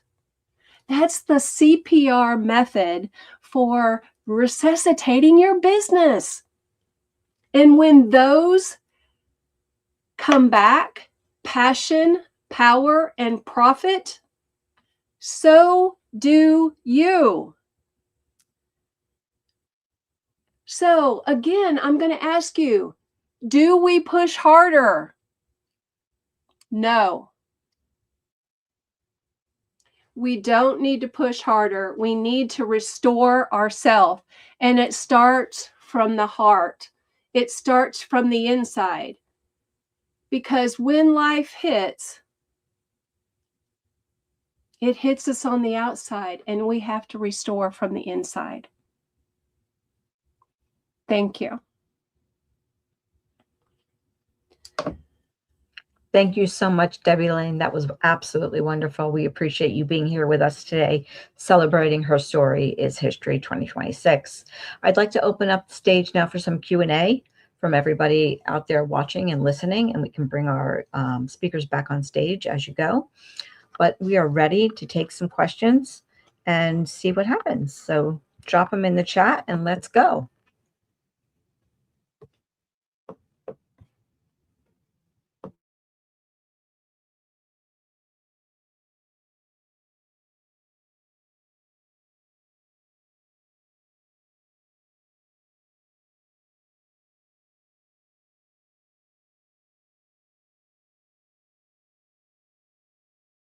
Okay, so the first question here I have is, it's from Kenzie Gilman, and her question is, how do you navigate self-doubt when it comes up? Well, that really can go to any one of our speakers. So I'd like to start with Hannah, if that's okay. So Hannah, go right ahead and answer that if you can. Hi, I suppose the first step really is just noticing that you're suffering from that self-doubt, and witnessing things is a massive step in healing them. And it's just knowing that it's only natural to doubt ourselves, but it's about not allowing that doubt to take over, and to know that it will pass. I agree. Would Debbie Lynn or Hannah or Heather like to go and answer that as well? Yeah, I would love to. One of the things about self-doubt is whatever you're thinking, it's usually something that we formed as a very young child that we created a truth or reality around that wasn't quite true. That's where a lot of self-doubt comes from. So if you are doubting yourself on whatever you're saying to yourself, if it doesn't create this resonance of where you feel pretty good, just know that whatever you're telling yourself, whatever belief, whether it's I'm not good enough, I'm not worthy, I'm not capable of doing this, that something else is actually more true instead. And you can actually take that pause of going, oh, wait a minute, I'm not telling myself the truth. And knowing that in that moment you're not telling yourself the truth and something else is more true instead, then you can create somewhat of a reframe. And just saying, if you say, oh, I'm not good enough, you can actually just name the things that you're really good at. And that's that little reframe of showing, hey, I'm actually really good. It can take that self-doubt away. That's wonderful. Thank you so much for that, Heather. Debbie Lynn, would you like to, go off of that as well? Yeah, I mean, I would just say, that takes me back to when I was going through all my self-doubt. So many times we start thinking about what the world is expecting, or, your boss or somebody else, who we really are and what we need to be doing. And so I think it's getting back to who we are inside and remembering that and holding that space for yourself and just taking a moment to ask, who am I right now? I mean, who am I? Because what the world is expecting of us is not who we are. Absolutely, and I love that. I'm going to go on to the next question, which comes in from Ian Circle Films 3797. What are your best tips for those of us who tend to take on too much in our lives? How can we learn to say no more often? Now, I don't know if Thomas is backstage, but I do think that, one of the questions he posed was, take 5 minutes and ask yourself, what am I about to take responsibility for? And I think that really goes so far. If Thomas is in the backstage, that would be great to have him come on. But otherwise, I did meet with Thomas a couple of weeks ago, and also taking on from my own responsibilities. If we don't stop to think what it is that we're doing, is it helping us? Is it going to move us in a direction that's going to be good for us? Is it something that we no longer need in our life? We've got to be able to see what's working and what's not, and to be able to take a step back and really think about, what is this next thing you're about to take on? What purpose does it have in your life? What meaning does it have? Will it help you, help somebody else? Because at the end of the day, we're all here to help somebody in one way or another, whether they know it or not. And I think that as long as we start looking at that perspective of taking on, how are we doing it? Why are we doing it? And what purpose does it have in our lives, will be one of the reasons that I would say to say no. Would anybody else like to elaborate on that? Sure, I can, because this is something that I struggled with for a really long time. And then someone actually had to tell me that I was codependent. And I was like, hey, wait a minute. I'm not codependent. That means I need something. I need somebody. And then I was like, oh. And what I needed that fulfillment of helping others with whatever they were struggling with, so that I felt content inside. So that's what I had to learn, that pause of knowing, hey, why am I actually taking this on? Is it because I feel like something's missing? or do I really have the capacity to take on helping someone else? Wonderful. Thank you so much for that. I'm going to move on to the next question. This is from Isabel R. 2001. And her question is, what is one thing you wish more women believed about themselves? So actually, we have Sally in the house now. So Hallie, would you like to take on that question and answer it? Yes. As someone who grew up in a culture where I literally didn't have a voice, I couldn't look people in the eye, and I had no self-esteem. The one thing you can believe in yourself, that everything that you need to be powerful and to be strong is inside of you. And sometimes we're looking externally for this and that, but it is inside. It is, what can you use to activate it? For me, the first time I had my first resilient thought was when I was on the floor being strangled, and I looked at my 4-year-old who's trying to rescue me, and I use him as hope. That's where my strength came from. For the first time, I was 24 years old, and I looked at him, and I'm like, that's where my strength came from, and my resilience came from. So everything you need, ladies, is inside of you. Learning how to harness it and get it out, that you are enough, that is the key. Wonderful. I love that. I'm going to go on and see if we can have one more person add to that question. I think that would be wonderful. So who would like to take on that one? Heather, Hannah, anybody? Debbie Lynn? Yeah, I'd like to answer that. For me, I grew up around nothing but military men. And so, I didn't feel like I had a voice at all. And I was, as kids, we were taught to be quiet, right? And so as I grew, I finally realized that, hey, I do have a voice. And learning how to speak up and own my voice took some time, but I will say, and it's kind of like what Sally said, is we all have it inside of us, and it's a matter of bringing it out. And I think that is so evident, especially growing up without a voice, and then having a voice again, learning to speak up and own who you are. I love that. And I will be speaking a little bit about, resilience and purpose and power as well. And I really do believe that we all have a story to tell. And I think that as we're telling that story, we may not help everybody, but we will all definitely help one person help answer these questions that they posed in our question and answer section. I'm here because I believe that women empowering other women is one of the best things to do. And by helping them understand themselves and where they're coming from and how to believe in themselves is so important. And at the end of the day, I honestly believe no different than, I believe it was Sally who mentioned it. Everything we need to know is inside. And it's a matter of what we're willing to let out, what we're willing to stop suppressing, to see where we're at, to believe more in ourselves. And for my theory is you take it one step at a time every single day. Get up and live every day. You make that choice.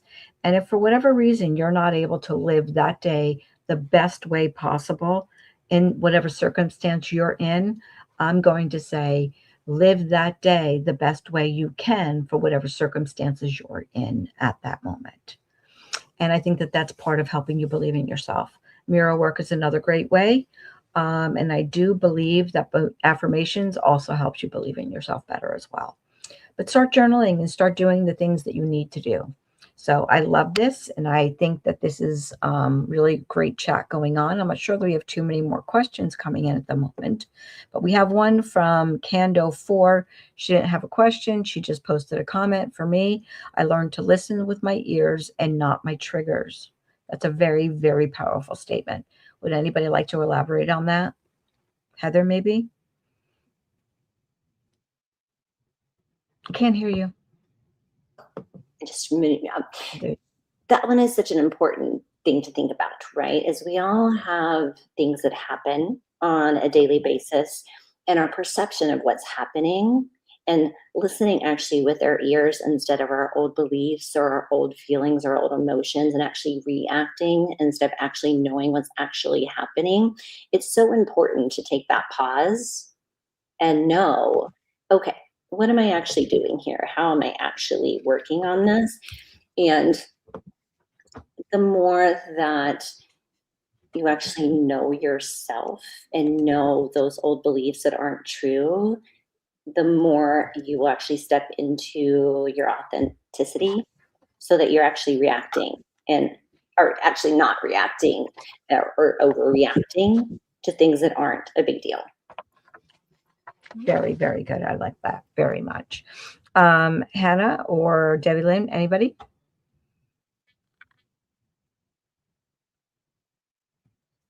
No?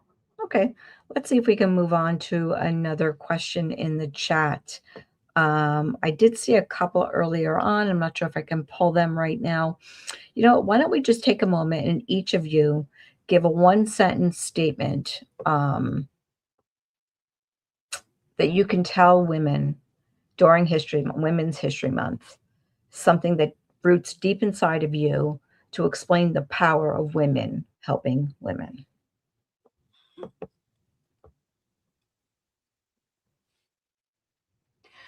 I'll jump in. For me, women helping women is so empowering. I learned several years ago, the more you collaborate and work with women, it's amazing the power that we have together. And the more that we work together and unite, also the bigger impact that we have on the economy. And I really do feel that the more women work together and collaborate, the more powerful we become.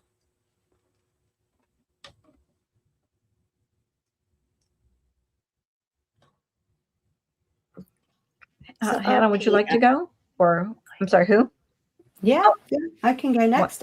Wonderful. Yeah, I think there is nothing more empowering or inspirational than watching women build other women up. I think we're always too quick to put each other down, and that has to change. And when women support other women and lift each other up, we can rise together. And I think that is literally one of the most powerful things that's out there. I love that. Thank you so much. I'll, with regards to women supporting women, I think it's one of the most important things that any woman can do. And it's not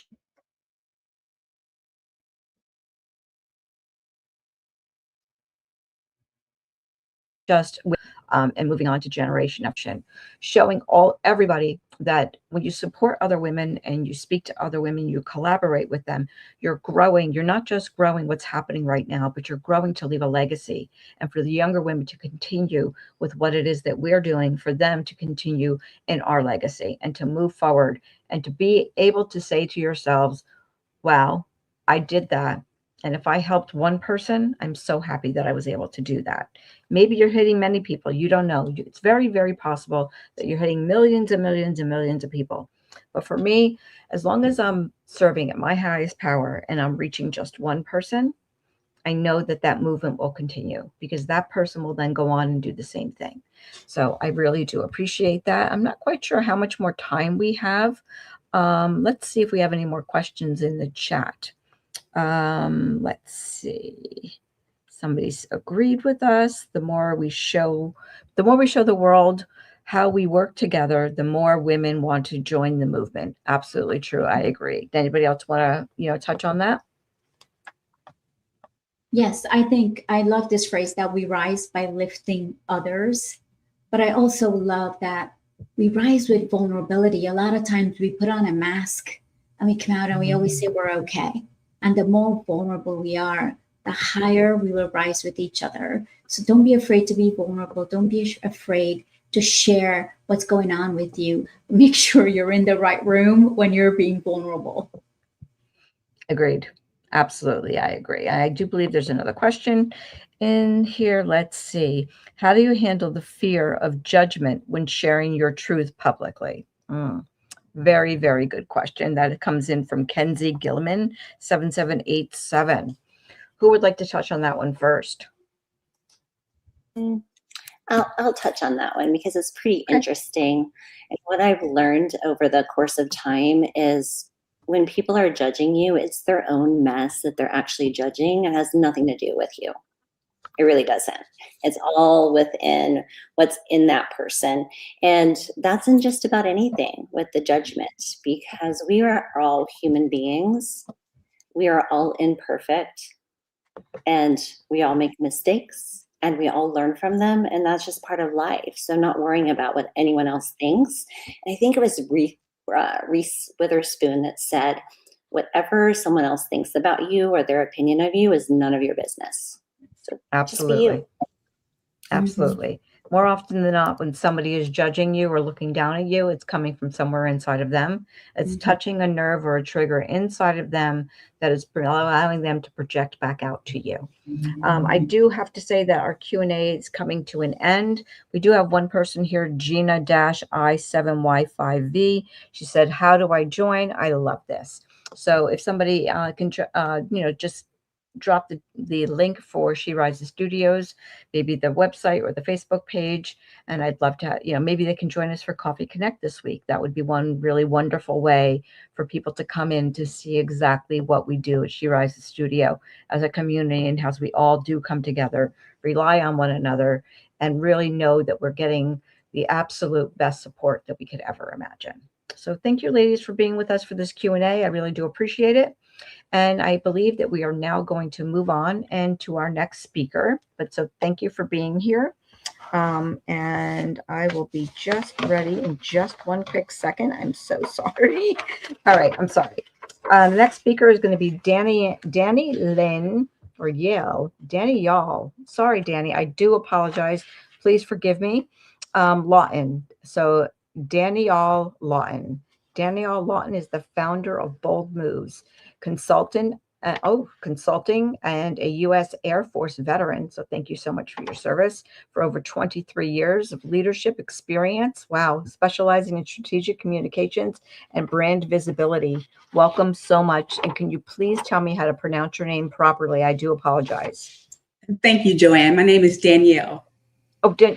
I'm not sure what's wrong with me. I'm so sorry. Thank you. That's okay. Danielle. And the stage is yours. Welcome and thank you. Perfect. Thank you.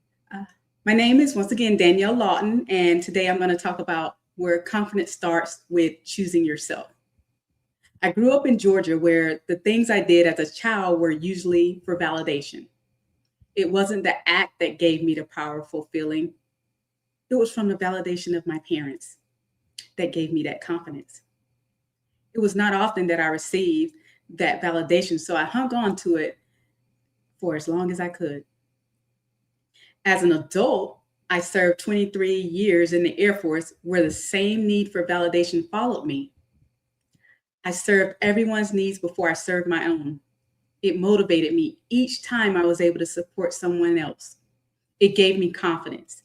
It eventually learned what I meant to validate myself. So I learned that and speak life into myself. I no longer needed the validation from external things, because I found that validation within myself, and now I can share it with you, what I've learned over the years. So I will tell you, since I've been retired, I had the opportunity to take some downtime. And one of the things that I had done is I wrote a children's book, not just any children's book. It's a book that I actually wrote as a short story in the 9th grade. And the book was about building self-love and confidence. And so I couldn't keep that to myself. I felt every child needs to hear this story. So I created the book. And now I'm teaching kids about building self-love and confidence and using affirmations and what they mean. Confidence isn't something we find in the world. It's the byproduct of a single recurring decision, the decision to choose ourselves. A common misconception about confidence is that a person looks confident based off of how they look or how they sound. Confidence is not determined by a look or a loud personality. I always thought if I looked the part, I would feel the part. Someone else would think I am the part. Most people try to build confidence from the outside in, waiting for a promotion, waiting for a compliment, or a specific number of likes just to feel good. That was once me. Over time, what I have come to learn is that choosing ourselves flips that script, building confidence from the inside out. Here are 4 reasons why the internal choice is the bedrock of true self-assurance. Number 1 is confidence ends the approval phase. When we do not choose ourselves, we outsource our self-worth to others. This makes our confidence fragile because it depends on people's opinions, and we know how fickle they can be. Choosing ourselves means we become our own primary validator. The result of that is we stop being a chameleon trying to fit in and start being a person who belongs to ourselves. Number 2, confidence builds self-trust. Confidence is essentially a track record of kept promises. Every time we choose our needs, boundaries, or values over the path of least resistance, we send a signal to our brain. I am reliable. I have my own back. Remember the math. Self-trust plus consistent action equals unshakable confidence. Number 3, confidence redefines failure. If our confidence is tied to winning, a single mistake could crush us.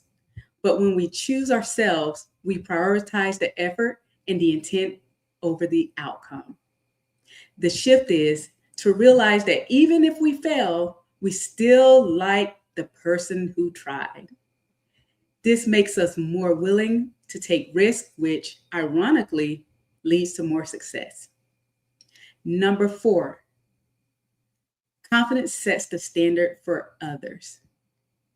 People generally take their cues on how to treat us based on how we treat ourselves.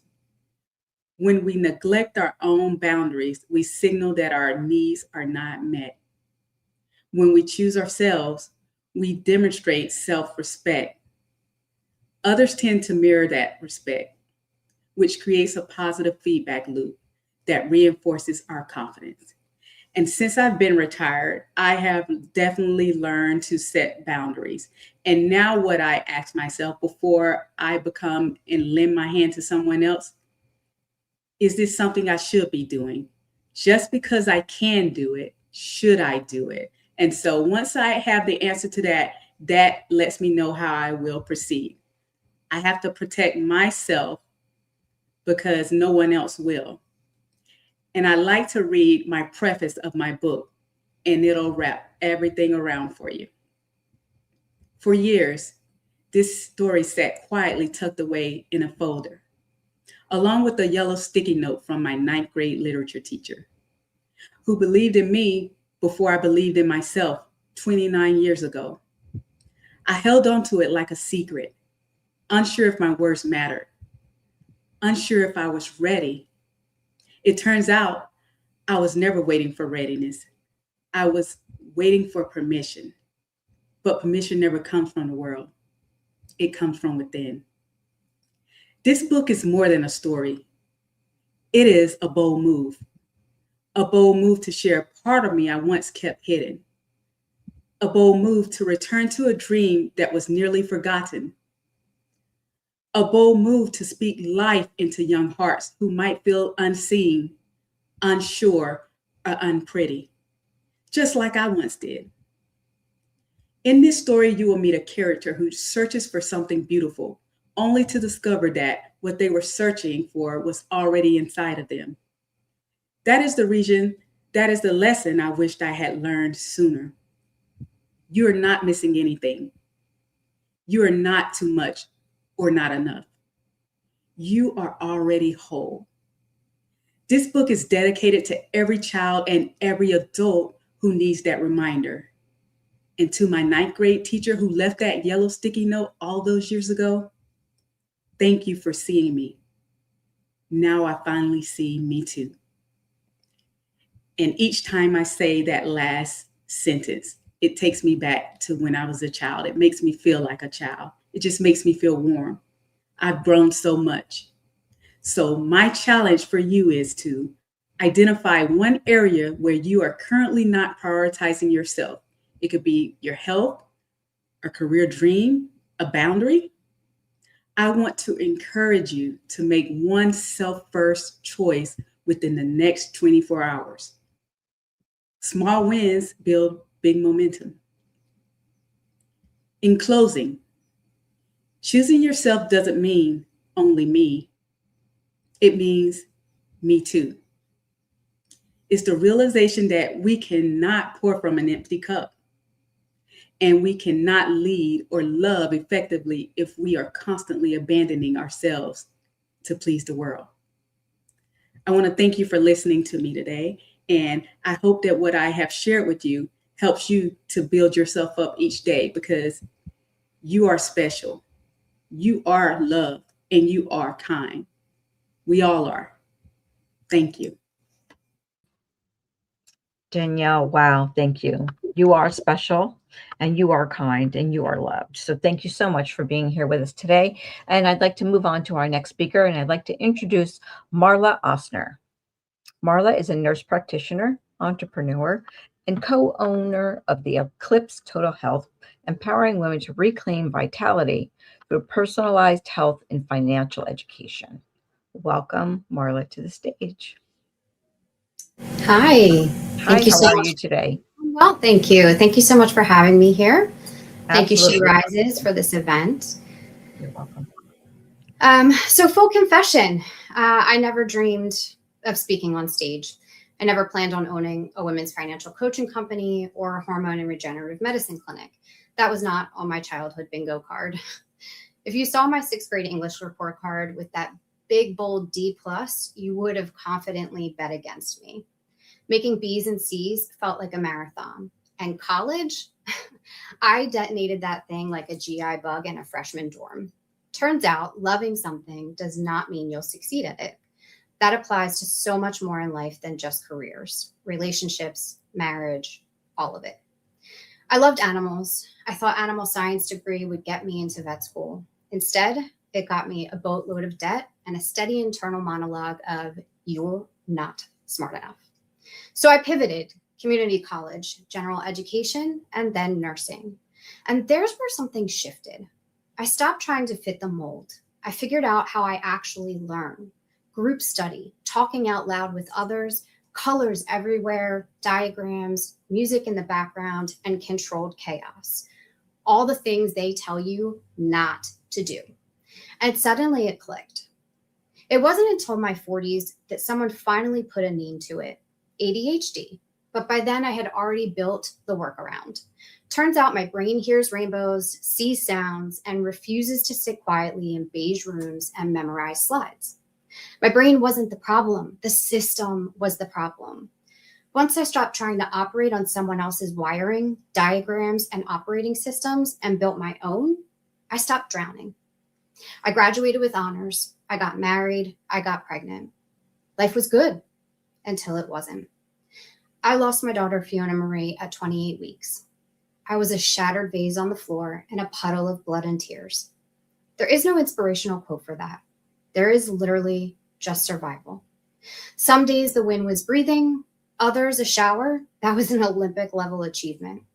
Grief stripped me down to my studs, but it showed me something brutal and powerful. If I could live through that day, I could live through anything.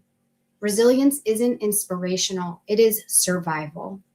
It was forged in loss and the choice to stand up again when staying down would have been easier.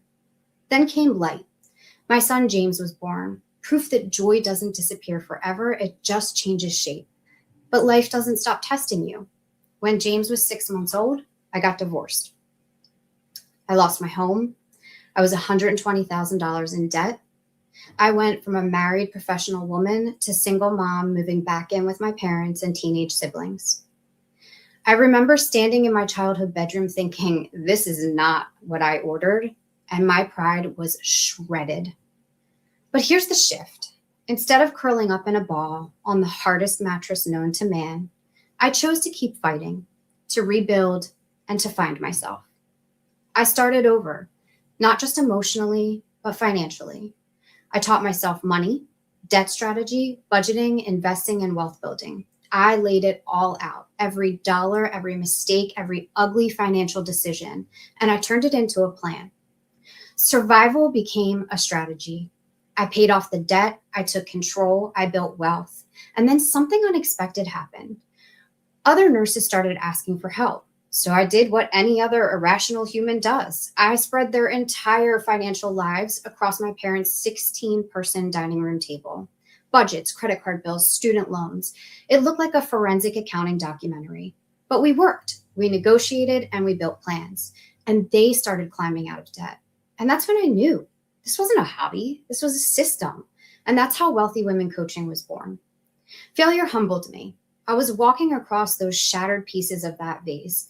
Rock bottom is barefoot on broken shards of glass. Every cut forces you to pivot, to move differently, and to build stronger. And somewhere in the middle of all of that pivoting, I realized I was dancing.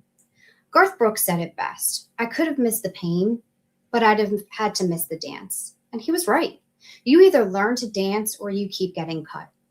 Then, if my ideas were not already wild enough, I decided to go back for my master's in nursing with a 3-year-old on my lap.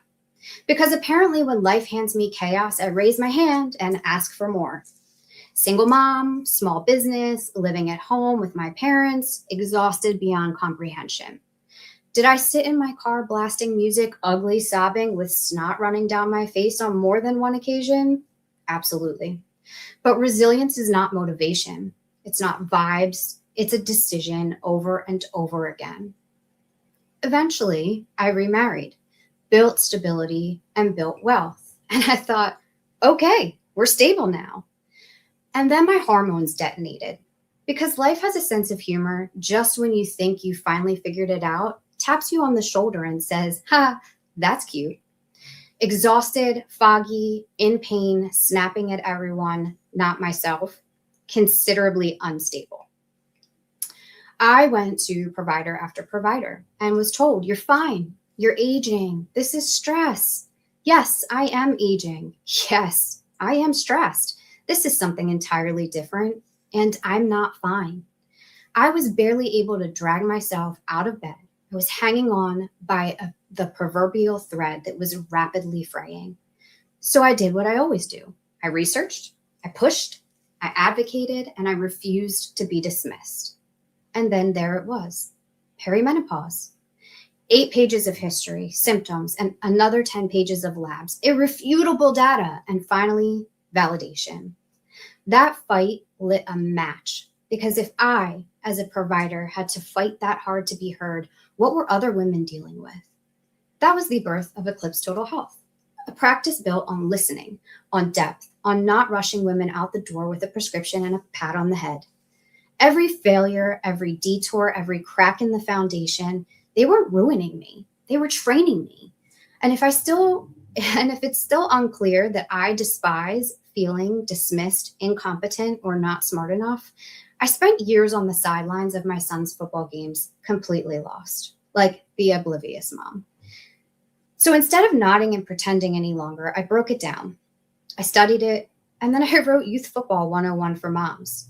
Remember that 6th grader with the D+ in English class? She wrote a book. 1 grade, 1 failure, 1 bad season. It doesn't get to decide what you become. Apparently, my life is this theme. Turn confusion into a system and hand it to other women. And here's what I need you to walk away with today.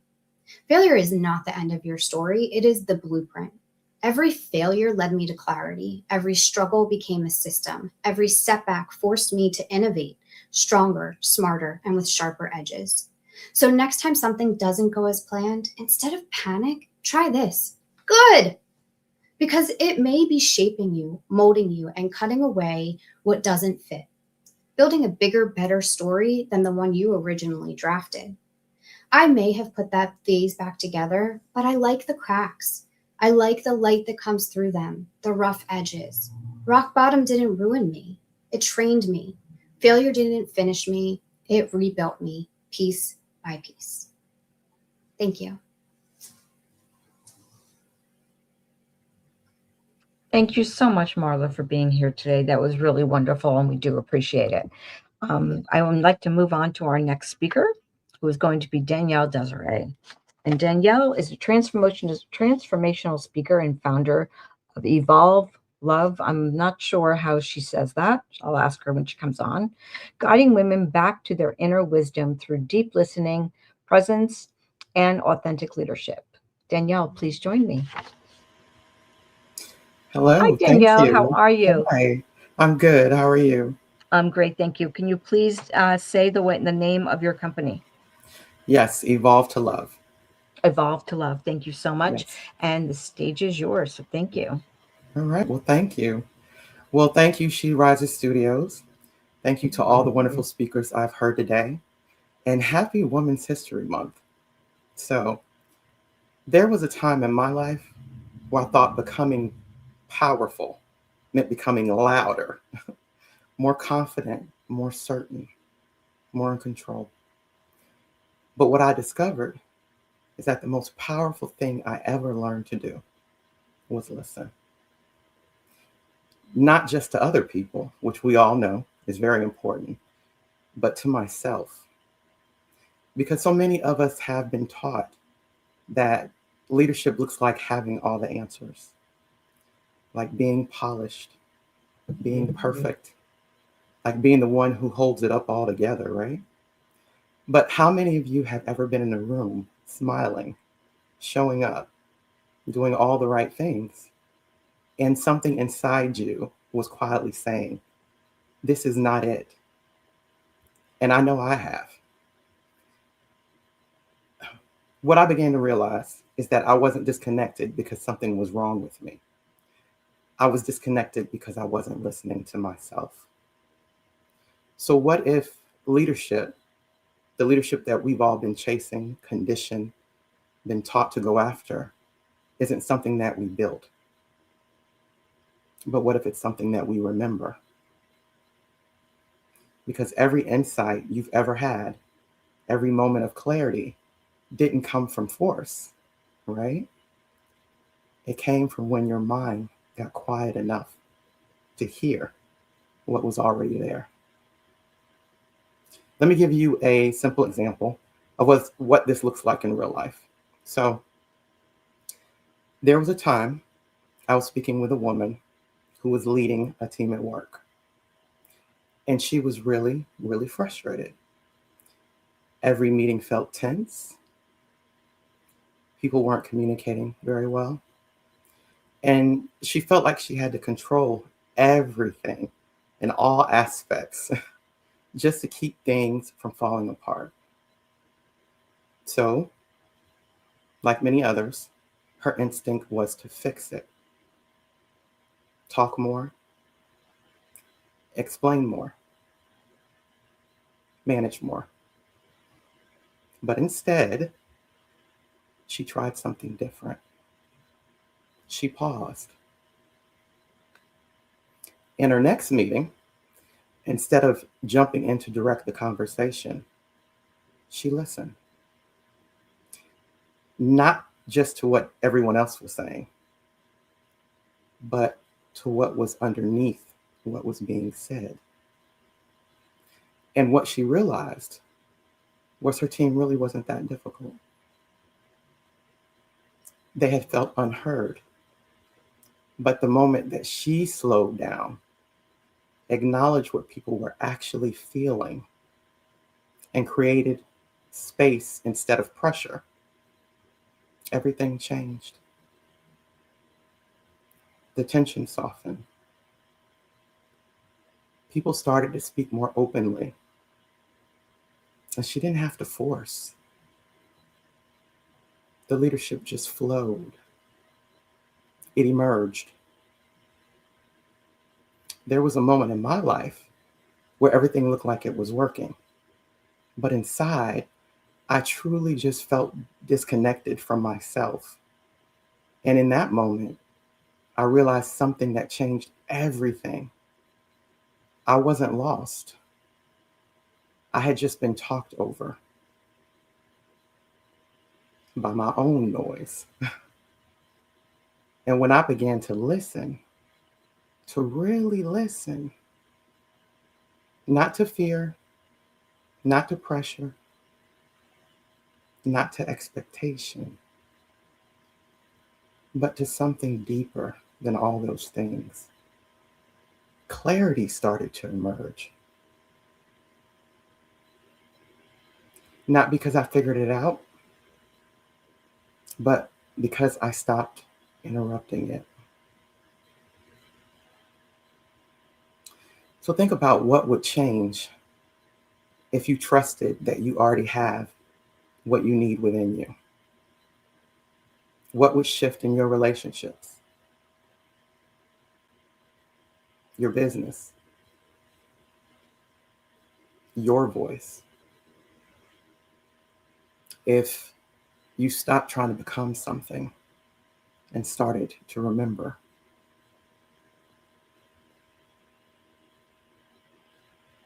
So for me, it came down to 3 simple things: pausing instead of reacting. A lot of times earlier when we were hearing about those triggers, when those triggers come, it's easy to react. Trust me, I know.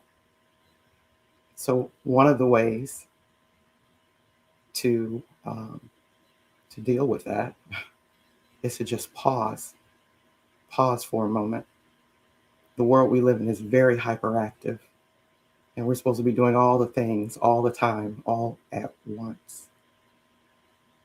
But when we pause and take that moment, whether it's just pausing to take a deep breath, pausing just to be still, clarity comes through. Another thing, like we're talking about today, is listening. It's funny, guys, when I first heard about deep listening, I thought I was a great listener. I was like, oh, I'm great at listening and communication. And, I've had courses on that. I hear someone, I'm being in tune with what they're saying. I respond, I'm engaging, we're having conversation.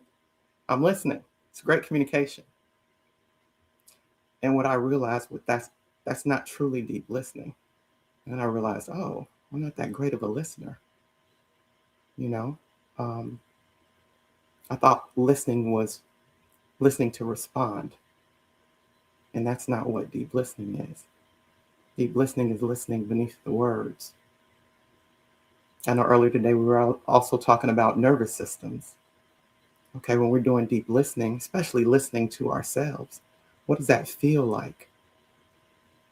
And when you listen to yourself, you have those moments where you hear something, sense something, feel something underneath the conversation. And that's listening to yourself in that moment. Another thing is trusting what comes up with listening.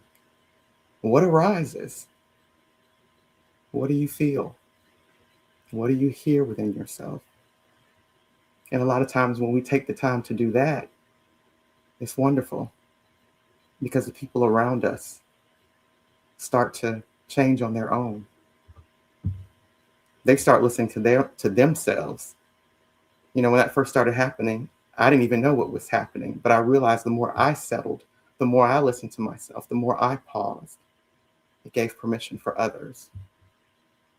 And from what I've seen over and over and over again, is that nothing in us is broken. You're already innately whole. We just haven't been taught how to listen. So I will leave you with this. You're not here to prove your worth. You're here to remember it. And the moment you stop trying to become who you think you need to be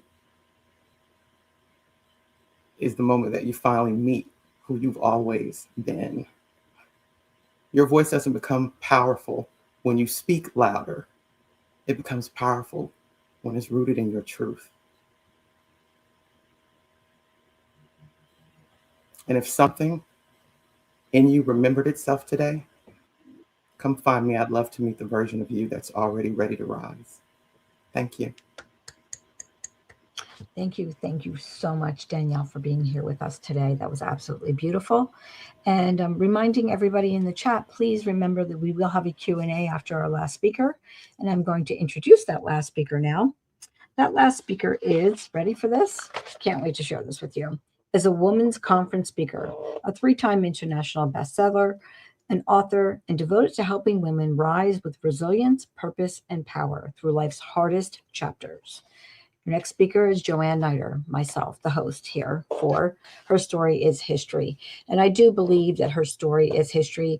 And I do believe that we all have what it takes to still rise, to live with, to still rise and to live with resilience, purpose, power, and hope.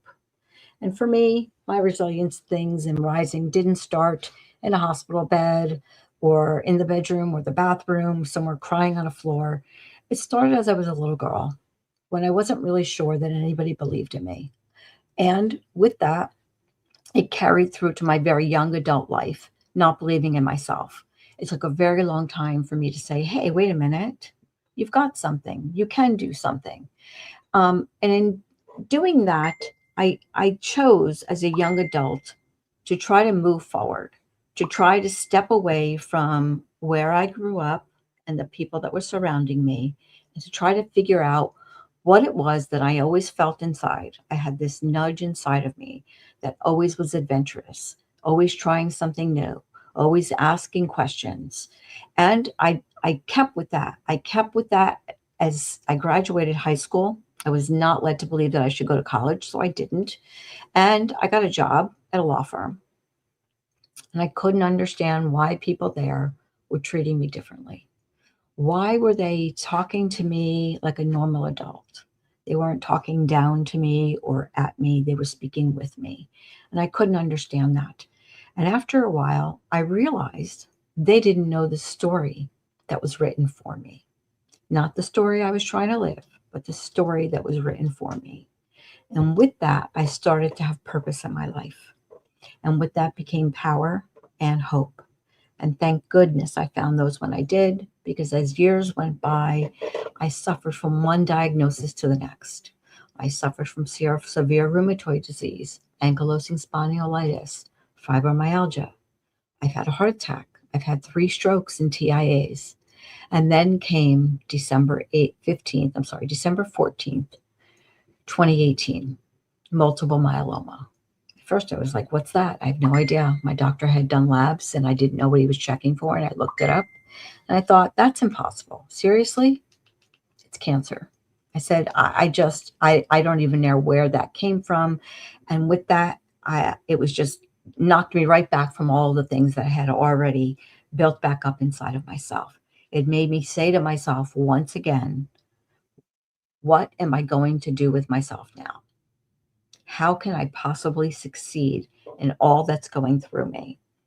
As a multiple myeloma survivor, I'm still a warrior. I'm still fighting. I'm not in remission. I underwent a stem cell transplant. That stem cell transplant took almost 2 years for me to recover from. Shortly after that, I found a lump on my breast. It was just one hit after another. And the stem cell transplant taking as long as it did and not reaching remission right after it. And then the lump on the breast. And then shortly after the whole lump on my breast and biopsies and partial mastectomies and so on and so forth, came April 19th of 2021, which was a full relapse of 2022, of full relapse of multiple myeloma. I had to restart all of my treatments again, which knocked me back down again on the ground. And I thought to myself, what's going on? What is this teaching me? What am I supposed to do with it?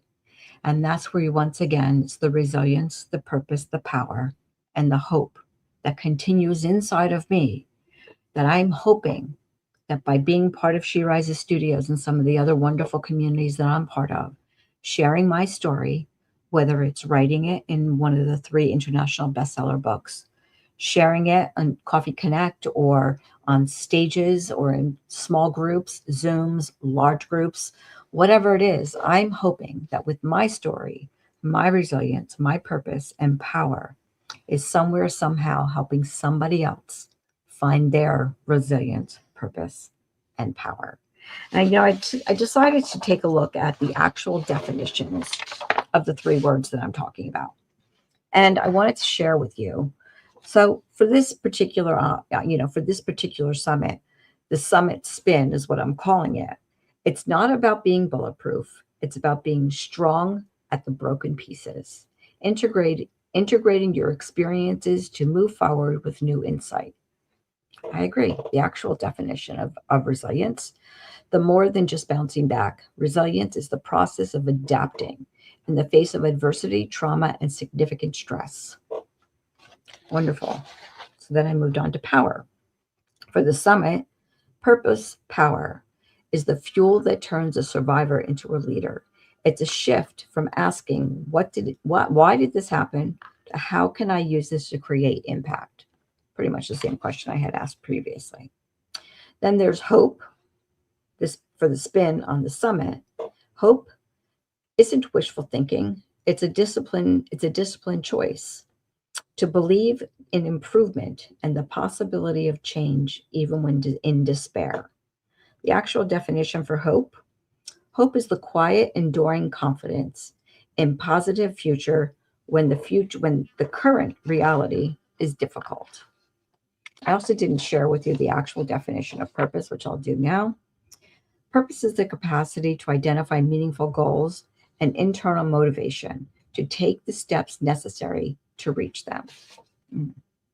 So this is all pretty wild. And with that, I would like to share with you a couple of the things that did for me, or how I recognize these things. So resilience is what kept me standing. Purpose is what gives me direction. Power is when I have my voice back. Purpose showed me the pain wasn't private. It was a bridge. It was a bridge for me to share and tell my story, to share my story on stages like this and in the books that I have. I have lots of resources that I'd like to share with all of you, which I will then add a link later on my one of my pages, where my website that you'll find for me. I want people to understand that no matter what it is that you're going through, it's a disease, a diagnosis, a life-altering situation, whether it's a divorce or your car was hit, you broke up with somebody, you had a death in your family. All of these things are here to help us and teach us a lesson. And until we figure out what those lessons are, we're going to be standing still. We're not going to be able to move forward. So you have to find your resilience in your story, and you have to continue to rise, and you have to continue to live every single day to the fullest. I wake up every day, and I have two choices, just like you: get up and live, or lay down and die. Now, I'm not telling you that I wake up and live purposeful and joyful and happy every single day, because that's impossible. I would get a cold, I'm in pain, something could happen. But that means that day is still going to be the best day I have, no matter what's going on. So if today's the best day I have to spend in bed, then it's going to be the best day that I have to spend in bed. If I have to go to the doctor's office or I have treatments, these are the things that we have to look deep at. We have to look at those things and remember that at the end of the day, you have to make a choice for yourself. Are you going to live and still rise with resilience, purpose, power, and hope? And I hope that you all join me in living in those. And if you have any questions on how I do it and how I can possibly help you, please let me know. My information will be in your emails, and I can put my information in the chat as well. But that is the end of my story. But what I would really love to do now is I'd like to thank everybody for joining us. And in doing so, we'd like to then bring on the past couple of speakers to join us on stage. And we'd like to go back and we'd like to have you continue with your Q&A and see what we can do to assist you moving on to your story in purpose and power with resilience and hope. Thank you so much for joining me, and I really do appreciate that. So let's move on to our Q&A time. Thank you, everybody up with all of the chats and giving me the love. I truly appreciate that. Let's see. Do we have any questions in the chat yet? Not so sure. So, would anybody like to reflect on today for a few moments? We do have a little bit of extra time. So, would you like to reflect on your day and all of the things that's happened here? Go ahead, ladies. Can you hear me? Yeah. Oh, For me, I think it's been a really interesting opportunity, and it's been an honor to speak to everybody, share my story and some of the things that I went through. I know we all have a lot of hardships, and sometimes they feel menial compared to others and what they're going through in life, but it doesn't negate that they were impactful and important to you. So I think living through those and working through them and then using them to build your story is really important. So I encourage everybody to do that. Wonderful. I agree. Who would like to go next? No? All right. We do have one question in the chat, so why don't we do that first, and then we'll come back to our last comments for the day. We have a question from Sylvia Becker Hill. She's asking a question on how do I distinguish capacity and resilience? Well, I think that my resilience is going to allow me to have the capacity to move forward. We hold a lot of things inside of us. We're all going through something. Some people can see and some others cannot see. And I think that we have to allow ourselves to know that when the capacity is far too much for us to handle, we have to grasp for those emotions or those moments that we need that resilience, the purpose, and find the power and hope in what it is that we're holding inside of us. A lot of us are overcapacitated in all of the things that life getting in the way and all of the other things going on through our lives, whether it's our business or personal, and just living everyday life. And I think that that's where we all have to realize that we have to, rise with our resilience, purpose, and power. Hopefully that helps you, Sylvia. I'm not quite sure, but thank you for that. She asked another question. What are progress signals for capacity growth, and what are the warning flags? Well, for me, I'm going to say my warning flags are every time something new happens.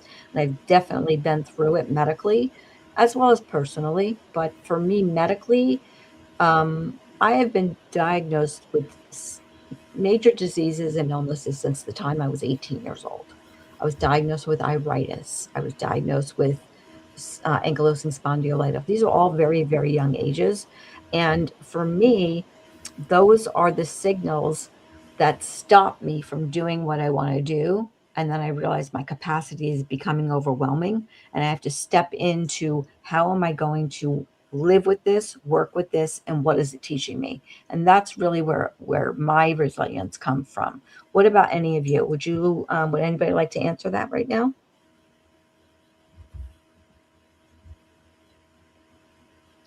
For me, resilience is, again, in my personal life, is what I had to do to get by.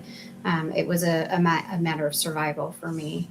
And so, when we talk about capacity versus resilience, capacity is what I could take on that maybe I didn't have to in the moment, but to help me grow. Resilience was pulling myself out of bed to, just make it through the day. That's how I personally look at that. And progress signals versus warning signs.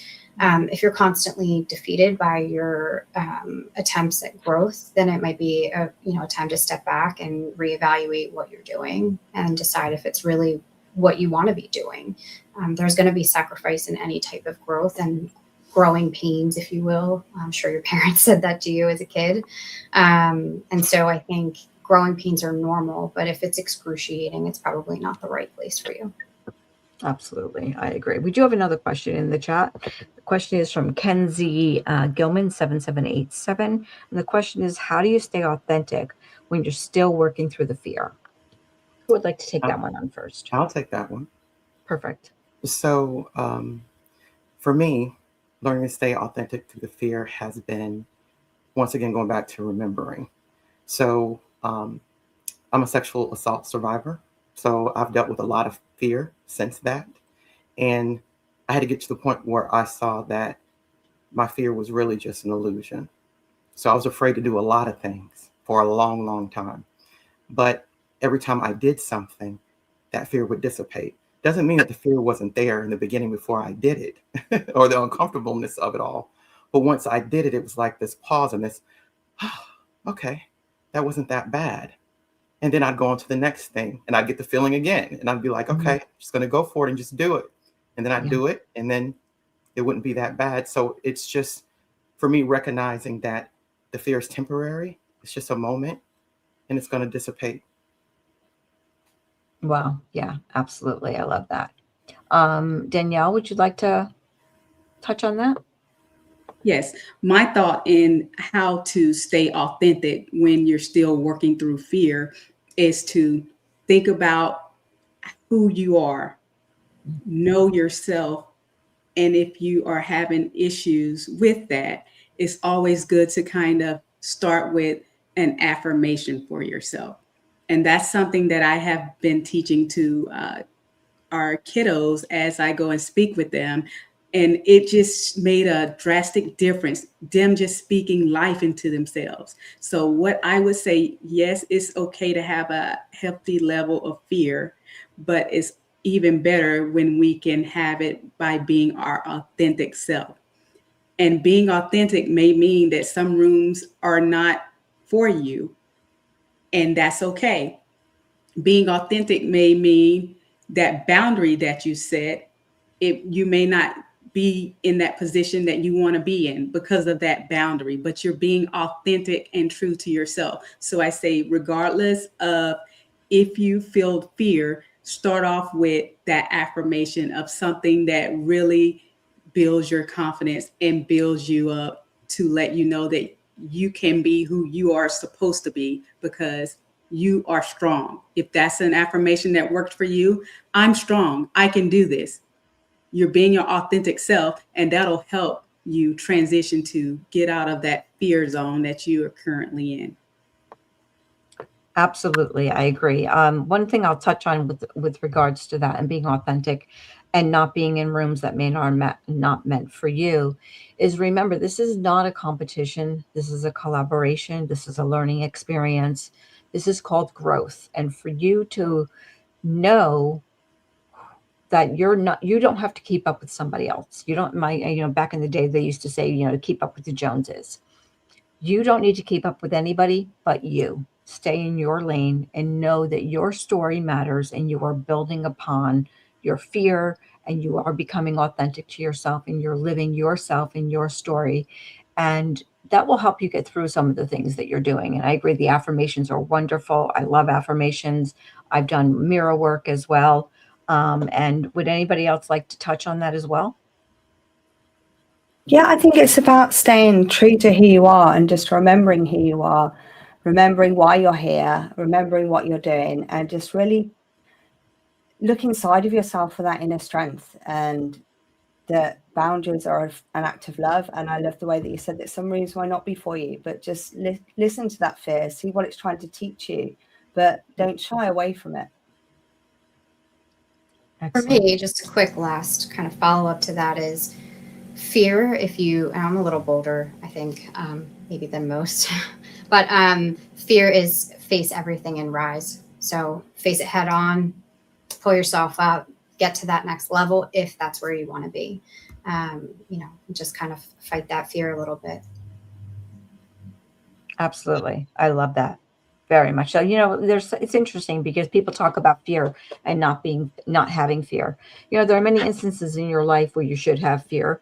One of the first times I learned that I absolutely had to be fearful was on a motorcycle. If you don't have fear when you're riding a motorcycle, don't get on it because you need to be afraid. And I think that translates into most things that you're doing in life. If you want to build a business or you want to move to that next level and you're afraid, that's okay.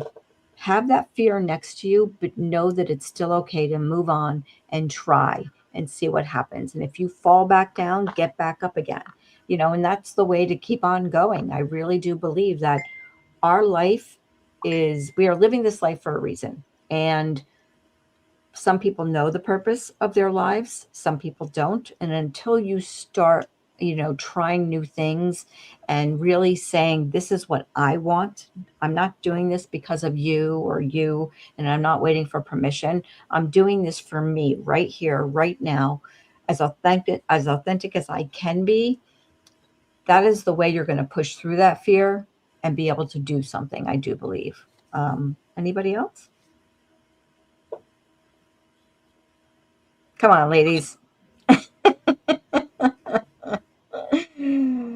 No? Well, I agree with everything that you're saying. And there's a certain flow that comes in when you just show up as your authentic self. I remember before I started doing that in my life, everything had to be detailed. Everything had to be perfect. I had to be in control. I had to know what I was doing. Oh, yes. Notes upon notes. Like, there's no way I would have done something like this. I got to have the outline. I have the PowerPoint presentation, all of it. But absolutely, I realized over time that when I showed up just fully me, with all the quirks, with all the flaws, with everything, things just always seem to flow better. So, yeah. Yes. I agree. Absolutely. I'm trying to see. I somehow lost the questions. Not everybody is for you. I think that's an important thing to remember. I think when we're first starting out in our businesses, we want to have all of the clients, and open ourselves up to everybody. But if everybody gets access to you, it waters you down. And so you want your people to be your people. I'm a little crass. I'm a little bit mouthy, and I'm not everybody's cup of tea. And I'm frankly really okay with it. But my patients that I do have love me because I'm open and honest with them. So know who your audience is and cater to them around how you like to show up. Wonderful. I will say, I love that. Yes, I will say, while I served the 23 years in the Air Force, confidence seemed to be what you look like, how you presented yourself, how you spoke. And so that's kind of how I led my life until I grew and understood that being me is who I am. And if someone didn't want to accept me for who I am, then maybe I didn't need that job, or maybe I didn't need to be in that room, because being your authentic self is easier than being someone else. So I always remember that now. For sure. 1000%. I think I lived many, many, many years faking it until I made it, in a sense. And I'm so much happier being me, who I am, and not having to worry about who's watching, who's deciding what I should or shouldn't be doing, whether they like me, they don't like me, am I smart enough, and so on. So I can honestly say, if you can touch your inner self and find your authenticity, you have never lived before until you can find that, because that is who you truly are. That is who you're meant to share that with the world. That's if you want to. If you don't want to share it, that's okay. But if you want to share something and you really want to help other people, do it the most authentic way you can be, because people are watching, no matter where you are or what you're doing. Be you, be real, and support other women. And with that, I think that we're going to come to a close. I do appreciate all of you being here, and thank you everybody for watching Her Story is History Summit 2026. It's been a pleasure hosting with you. I appreciate She Rises Studios, Hannah Olivas, Adriana. I really appreciate every single one of you and the people in the background today. I appreciate Lisa, and I appreciate, I believe Sophia's in the background. I don't remember. I'm going to be honest. I do apologize, but thank you so much for everyone. And thank you for being here and sharing your stories with us. Thank you. Thank you. Yes, thank you.